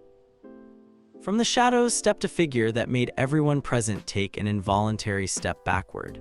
Madara Uchiha moved with the casual confidence of someone who had never known defeat, his presence so overwhelming that even the air seemed to grow thick around him. "How touching," the legendary Uchiha observed, his voice carrying across the chamber with otherworldly resonance. "A gathering of the world's most powerful individuals, debating philosophy while the real power moves in shadows." The effect of his appearance was immediate and terrifying. Even Naruto's composed expression cracked as he faced someone whose legend dwarfed his own growing reputation. "Madara Uchiha," Naruto said, his voice steady despite the tension that had filled the room. "I wondered when you'd finally decide to show yourself." "Did you? How perceptive, though I suspect you haven't wondered about the real reason I've allowed your little empire to grow unchallenged." "Which is?" "Because you've been serving my purposes perfectly, consolidating power, eliminating rivals, creating the conditions for true change to occur. You've been quite useful, even if you haven't realized it." The casual dismissal of his achievements as mere convenience struck Naruto like a physical blow. "You think I've been serving you? I think you've been serving forces you don't understand, just as everyone else does. The difference is that your usefulness is about to end." What followed would be remembered as the moment when legends collided in truth rather than reputation. Madara's assault wasn't gradual or testing. It was the immediate application of overwhelming force designed to end the confrontation before it could truly begin. But if he expected to face the confused boy who had stumbled into power through recovered memories, he was disappointed. Naruto met his attack with the fluid grace of someone who had spent years remembering what it meant to be a king. The battle that erupted in the throne room was beyond anything the coalition envoy had ever witnessed. Chakra techniques that could level mountains clashed with spiritual pressure that made reality itself seem malleable. The very stones of the fortress groaned under forces that transcended normal understanding. But as the fight progressed, something unexpected occurred. Instead of the decisive victory Madara had anticipated, he found himself matched blow for blow by someone whose power seemed to grow with each exchange. "Impossible," he breathed as one of his most devastating techniques was casually deflected. "You're just a child playing with power you don't understand." "Am I?" Naruto's voice carried otherworldly resonance as his transformation began in earnest. Scales erupted across his skin, his muscles expanded beyond human proportions, and his eyes blazed with golden fire that seemed to burn with its own light. Or am I exactly what I've always claimed to be, a king remembering his birthright? The roar that erupted from his throat was inhuman, a sound that shook the fortress to its foundations and sent every person present to their knees except for his direct opponent. Around them, the throne room began to crack and buckle under the pressure of unleashed power. "WRRRO!" The laugh that followed was pure predatory joy, the sound of someone who had finally found a worthy opponent. "Did you think legends were just stories, Madara? Did you believe that power was something that could be stolen or manipulated rather than earned?" What followed was not a battle between techniques or strategies, but a collision between fundamental forces of nature. Madara's mastery of chakra manipulation met Naruto's overwhelming spiritual presence in exchanges that left craters in the mountainside and sent shockwaves across the entire valley. But gradually, inevitably, the tide turned. Where Madara relied on technique and experience, Naruto fought with the instinctive knowledge of someone who had been born to dominate. Each exchange left the legendary Uchiha more battered, more desperate, more certain that he was facing something beyond his ability to control. This is impossible, Madara gasped as another devastating blow sent him crashing through the throne room's reinforced walls. I am the ghost of the Uchiha, I am. You are nothing, Naruto interrupted, his transformed features showing no mercy as he advanced. You are a relic of a dead era, clinging to power that was never truly yours to begin with. The beating that followed was systematic, brutal, and utterly without mercy. Naruto dismantled Madara's defenses with the casual efficiency of someone swatting an annoying insect, each strike calculated to cause maximum damage while prolonging the suffering. Please, Madara finally gasped, his legendary pride finally cracking under the weight of absolute defeat. I surrender, I'll serve you, follow your orders, acknowledge your authority. Will you? Naruto grabbed the broken legend by his throat, lifting him into the air with one hand. Will you kneel before someone you considered beneath your notice? Will you beg for mercy from a child playing with power? Yes, I'll do whatever you want, just please. The scream that followed echoed across the valley as Naruto demonstrated exactly what happened to those who threatened what he had built. When it finally ended, nothing remained of the ghost of the Uchiha except memories and the lesson his fate would teach to anyone else who considered challenging the King of Beasts. But as Naruto stood among the ruins of his throne room, breathing heavily from exertion and transformation, something unexpected happened. The coalition envoy Yujido Ne, who had witnessed the entire battle, was not looking at him with the fear he expected. Instead, her eyes held something that looked almost like understanding. That's not who you are, she said quietly, her voice carrying across the devastated chamber.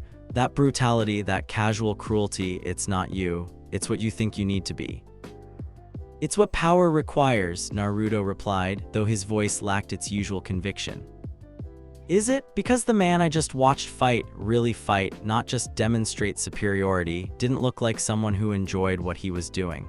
He looked like someone going through the motions because he'd forgotten what else he could do.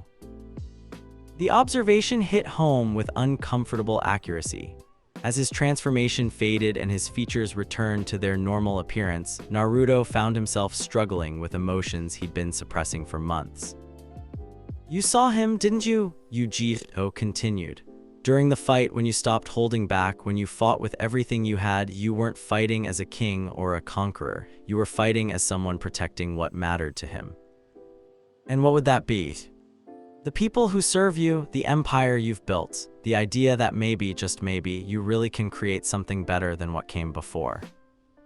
Before Naruto could respond, the ruins around them were filled with the sound of approaching footsteps. His followers, Gaara, Sasuke, Neji, and dozens of others, emerged from where they'd taken shelter during the battle, their faces showing awe, concern, and something approaching worship. But it was Sakura who reached him first, her medical training immediately assessing his condition despite the impossible power he'd just displayed. You're hurt, she observed, nodding the golden blood that traced patterns down his scaled arms. I'm fine, he replied automatically. No, you're not, and not just physically. She looked around at the devastated throne room at the evidence of violence that had nearly destroyed his own fortress. When was the last time you fought someone who could actually challenge you? When was the last time you had to push yourself beyond casual demonstrations of superiority? The question struck at something deep in his psyche. What's your point? My point is that you've been so focused on standing above everyone else that you've forgotten what it feels like to fight alongside them, to struggle for something together instead of just commanding from a position of untouchable authority. As if summoned by her words, reports began flooding in from across the valley. The coalition army, 8,000 strong, had witnessed the battle from their position below. They had seen their champion, Madara Uchiha, defeated so thoroughly that nothing remained of him except warnings carved into the mountainside. But instead of the mass retreat that might have been expected, something else was happening. Groups of shinobi were approaching the fortress under flags of surrender, but their demeanor spoke of something more complex than simple defeat. They want to join you, Gaara reported, his sand bringing him intelligence from across the battlefield. Not as conquered enemies, but as willing recruits. They saw what you did to Madara, and they want to serve power like that. More followers, Naruto observed. More people who kneel because they have to, not because they choose to. Are they? Sakura asked. Because from what I can see, these people are choosing. They're looking at what you've built, at the power you've demonstrated, at the protection you offer, and they're making a conscious decision to be part of it. The insight was more profound than it appeared on the surface. For the first time since his transformation began, Naruto found himself surrounded by people who had chosen to follow him not from fear or desperation, but from genuine recognition of something worthy in what he represented. "My lord," Sasuke approached, his Sharingan deactivated for the first time in months. "The coalition commanders are requesting an audience, not to negotiate surrender but to discuss terms of alliance." "Alliance?" "They want to know if there's a place in your empire for people who choose to serve rather than being forced to submit. They want to understand what you're really building here." The question hung in the air like a challenge to everything Naruto thought he knew about power and authority. Around him, his followers waited for a response that would define not just their immediate future, but the nature of the empire they had helped create. But as he stood among the ruins of his throne room, breathing heavily from the first real fight he'd experienced in years, Naruto found himself remembering something he'd almost forgotten, what it felt like to struggle for something that mattered. "Tell them," he said finally, his voice carrying across the devastated chamber with quiet authority, "that there is always room for those who choose to build something better. But make it clear that choice comes with responsibility, not just to serve, but to understand what service actually means." As his lieutenants moved to carry out his orders, Naruto found himself alone with Sakura among the ruins of what had once been his seat of power. "You're different," she observed, "not completely, but different." "How so?" "You're remembering something that got buried under all that power and authority." She studied his face, noting the subtle changes in his expression.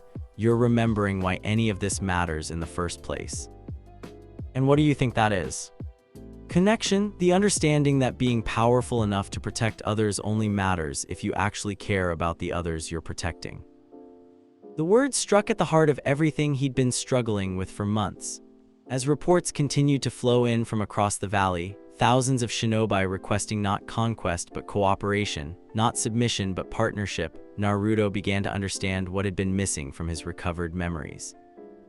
The memories showed him what he had been, but not why he had chosen to be that way. They revealed power without context, authority without purpose, conquest without the connections that made any of it worthwhile. "I think," he said quietly, "I'm beginning to remember what I forgot." "Which is?" "That being a king isn't about standing above everyone else. It's about taking responsibility for everyone else. And you can't take responsibility for people you don't understand, people you don't connect with, people you've never allowed yourself to care about." As the sun set over the valley where 8,000 former enemies had chosen to become allies, Naruto Uzumaki began the long process of remembering not just what he was, but who he had chosen to become, and why that choice had mattered in the first place. The King of Beasts was still awakening, but now he was beginning to remember what it meant to rule with heart as well as power. The final transformation was about to begin. The crimson moon hung like a wound in the night sky above the Valley of the End, its light casting everything in shades of blood and shadow. Here, where legends had clashed before, the final confrontation of the Fourth Great Ninja War would decide not just the fate of the ninja world, but the soul of the boy who had become its most feared ruler. Kaguya Otsutsuki stood at the valley's center like a goddess of destruction, her pale eyes reflecting neither mercy nor malice, only the cold calculation of someone who viewed entire worlds as expendable inconveniences.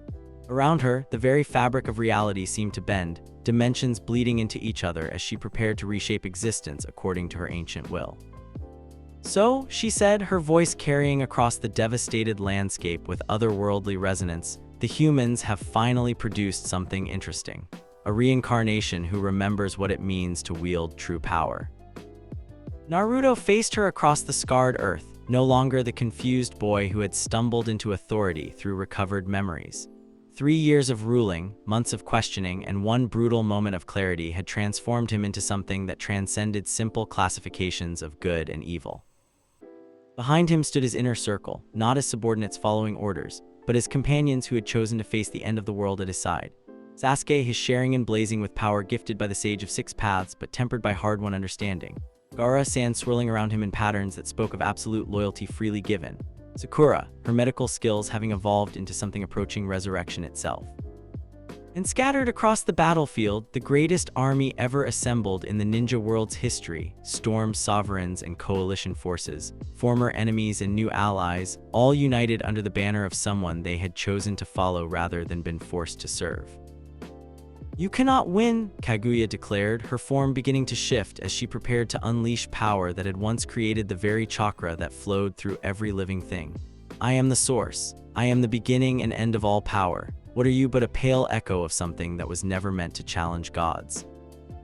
Naruto's response was laughter, not the brutal amusement that had once defined him, but something warm and genuinely joyful. "You're right," he admitted, taking a drink from the bottle of sake that had become his trademark. "I am an echo, but echoes have a way of carrying further than the original sound, don't they?" The transformation that followed would be remembered as the moment when legend became reality. Naruto's human form dissolved as scales erupted across his expanding frame, muscles growing beyond the limitations of mortal flesh. His roar shook the valley to its foundations, a sound that spoke of storms and fury and the unbreakable will of someone who had finally remembered why power mattered. But it wasn't just his physical form that changed. Around him, the very air began to shimmer with heat as his spiritual pressure reached levels that made reality itself seem malleable. This wasn't the overwhelming force he'd wielded before. This was something refined, focused, carrying the weight of genuine purpose behind every ounce of unleashed power. "WRORO," the laugh that emerged from his draconic throat was pure joy, the sound of someone who had found their true calling at last. "Did you think I was fighting for conquest, goddess? Did you believe this was about dominion or authority or any of the pretty lies that lesser beings tell themselves?" Kaguya's assault was immediate and devastating. Techniques that could unmake the fabric of spacetime itself launched with casual precision. But where they struck, they found not flesh and bone but something far more resilient. "I fight for them," Naruto declared, gesturing at the army that stood with him despite facing certain death. "For every person who chose to believe that tomorrow could be better than yesterday. For every bond forged in trust rather than fear.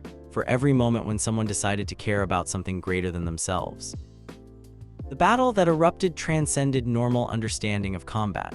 Kaguya's mastery of dimensional manipulation met Naruto's overwhelming spiritual presence in exchanges that rewrote the laws of physics with each collision. Mountains were leveled, rivers boiled away, and the very sky seemed to crack under the pressure of unleashed divinity. But as the fight progressed, something became clear to everyone watching. Where Kaguya fought with the cold efficiency of someone eliminating a problem, Naruto battled with the passionate fury of someone protecting everything he'd learned to love. "This is impossible," Kaguya screamed as another of her reality-altering techniques was shattered by raw determination. "You are mortal, you are limited, you cannot possibly." "I am exactly what I've always been," Naruto interrupted, his draconic form weaving through her attacks with impossible grace. "Someone who refuses to accept that caring about others makes you weak." The turning point came when Kaguya, in desperation, attempted to target not Naruto himself but the army that stood behind him. Her technique would have vaporized thousands in an instant, a move calculated to break his spirit by destroying what he sought to protect. But as the attack descended toward his followers, something extraordinary happened. Naruto didn't dodge or deflect, he intercepted it with his own body, allowing divine power to tear through his transformed flesh rather than let it reach those he'd sworn to protect. The damage should have been fatal. Golden blood sprayed across the battlefield as wounds that would have killed lesser beings carved through his draconic form. But instead of falling, instead of retreating, Naruto rose higher into the crimson sky, his eyes blazing with power that seemed to draw strength from every person who believed in him. "You still don't understand," he said, his voice carrying to every corner of the battlefield despite his injuries. "Power isn't about standing above others, it's about being strong enough to lift them up. It's about accepting that connection makes you stronger, not weaker." What followed was the most devastating display of controlled force in recorded history. Naruto's assault on Kaguya wasn't wild or brutal. It was surgical, precise, each strike calculated to disable rather than destroy. But the sheer, overwhelming nature of his power made resistance meaningless. "Please," Kaguya gasped as his claws closed around her throat, her divine authority crumbling before the simple truth that some things were worth any sacrifice.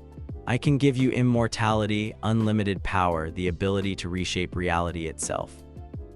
"I already have everything I need," Naruto replied, his draconic features somehow managing to convey gentleness despite their terrifying appearance. "I have people who chose to follow me, companions who trust me with their lives, and the understanding that none of it means anything without the connections that make life worth living." The seal that bound Kaguya wasn't violent or dramatic. It was almost gentle, like putting an exhausted child to sleep. As her form dissolved back into the pure chakra from which she'd emerged, the goddess of all things looked at her conqueror with something approaching understanding. "You remembered," she whispered as consciousness faded from her ancient eyes. "You remembered what I forgot, that power without love is just another form of emptiness." As the dust settled and the crimson moon returned to its normal silver glow, Naruto's transformation gradually reversed.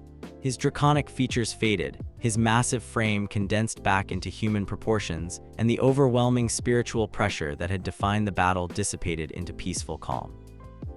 But the man who stood in the aftermath bore little resemblance to either the confused boy who had started this journey or the ruthless king he had become. This was someone who had found perfect balance, powerful enough to protect what mattered, wise enough to understand why it mattered, and humble enough to never forget the connections that made both worthwhile. "My lord," Sasuke approached, his voice carrying genuine concern as he noted the golden blood that still flowed from Naruto's wounds. "You're badly injured, you need—" "I need," Naruto interrupted with a smile that reminded everyone present of the boy they'd once known, "to make sure everyone else is all right first. A king's responsibility doesn't end when the battle does." The hours that followed would be remembered as the moment when the ninja world truly changed. Not through conquest or submission, but through the simple recognition that cooperation served everyone's interests better than conflict. The coalition forces that had come to challenge Naruto found themselves invited to help rebuild what the war had destroyed. Missing Nin, who had served the Storm Sovereigns, were offered paths to redemption that didn't require abandoning the bonds they'd formed. Village leaders who had feared his expansion discovered that his vision of unity didn't require the elimination of local culture or governance. But it was the personal connections that mattered most. "You did it," Sakura said as she finished treating the last of his injuries, her medical chakra working with practiced efficiency despite the tears streaming down her face. "You actually did it. You saved everyone." "We did it," Naruto corrected, looking around at the faces of everyone who had chosen to stand with him. "All of us together. That's what I forgot during all those years of trying to be strong enough to handle everything alone." "And what did you remember?" Sasuke asked, his Sharingan finally deactivated as he allowed himself to truly relax for the first time in years. "That being king isn't about ruling over people. It's about taking responsibility for them. And you can't take responsibility for people you don't understand, people you haven't allowed yourself to care about." Naruto's voice carried the quiet authority of someone who had learned wisdom through suffering. "The memories I recovered showed me what I was, but they couldn't show me why I chose to be that way. That part I had to remember on my own." "And why did you choose it?" Hinata asked, appearing at his side with the quiet grace that had made her invaluable during the war's darkest moments. "Because someone has to, because the world is full of people worth protecting, worth fighting for, worth caring about. And if you're strong enough to make a difference, then you have a responsibility to use that strength wisely." As dawn broke over the transformed battlefield, painting everything in shades of gold and hope, Naruto found himself surrounded not by subjects who served from fear, but by friends who had chosen to share his burden. The Storm Sovereigns would continue to exist, but not as a conquering empire. Instead, they would become something unprecedented, a force for stability that served not through domination but through cooperation, protecting the weak while empowering them to protect themselves. The hidden villages would remain, but as partners in a greater alliance rather than rivals competing for resources. The smaller nations would find their voices heard and their sovereignty respected, secure in the knowledge that strength stood ready to defend them when needed. And at the center of it all stood Naruto Uzumaki, no longer the king of beasts ruling through fear, no longer the confused boy seeking recognition, but something entirely new. Someone who had found perfect balance between power and compassion, authority and humility, strength and connection. "So what now?" Gaara asked as they watched the sun rise over a world that would never be quite the same. Now we build something better, Naruto replied, raising his bottle of sake in a toast to the future. Together, all of us working towards something greater than any of us could accomplish alone. Even if it's harder than ruling through fear. Especially then, because the things worth having are always worth working for. As his friends and followers gathered around him, sharing in the quiet celebration of a battle won and a world saved, Naruto felt something he hadn't experienced since his transformation began: complete peace. The memories were still there, the power was still his to wield, the authority was still acknowledged by millions across the ninja world. But now he understood what it all meant, why it all mattered, what it was all for. He was no longer the reincarnation of Kaido, the king of beasts, trying to remember what he had once been. He was Naruto Uzumaki, who had learned that true kingship wasn't about standing above others, but about lifting them up. Who had discovered that real power came not from isolation, but from connection. Who had finally remembered that the boy's dream of being acknowledged wasn't about demanding recognition. It was about earning the right to protect everyone who mattered. The dragon had remembered its heart, and in doing so, had found something more valuable than any throne or crown or empire. It had found home. To new beginnings, Naruto declared, his voice carrying across the dawn-lit battlefield to every person who had chosen to stand with him. To new beginnings, they echoed back, and in that moment, the ninja world truly began to heal. The age of hidden villages was ending, but something better was taking its place, an age of cooperation, understanding, and the recognition that strength shared was strength multiplied. And at its heart stood a king who had learned that the greatest power of all was the simple courage to care about others, no matter how much it might hurt, no matter how dangerous it might be, no matter how much easier it would be to stand alone. The storm had passed, but its legacy would endure forever in the bonds forged through shared struggle, in the peace built through mutual respect, and in the understanding that some things were worth any sacrifice. The King of Beasts had awakened, remembered, and chosen love over power. And the world would never be the same. The end. And there you have it, guys, the complete journey of Naruto's transformation from dead last to the King of Beasts. We watched him struggle with godlike power, build an empire, lose himself in the pursuit of strength, and ultimately rediscover that true kingship means protecting the people you care about. That final battle with Kaguya, where he literally tanked a divine attack to save his followers. Chef's kiss, absolutely epic. What was your favorite moment from this story? Drop it in the comments below. Was it when Naruto first awakened his dragon powers, that brutal beatdown he gave Madara, or maybe that emotional finale where he finally remembered what it means to have a heart? I personally lost it when Sakura infiltrated his fortress just to remind him who he used to be. If you enjoyed this absolute masterpiece, make sure to hit that subscribe button for more epic fanfiction content, and let me know in the comments what crossover concepts you want to see next. Should we do more One Piece x Naruto? Maybe throw in some Dragon Ball? The possibilities are endless. Alright guys, that's a wrap on this incredible journey. Thanks for sticking with me through all 12 chapters of pure awesomeness. Until next time, peace out.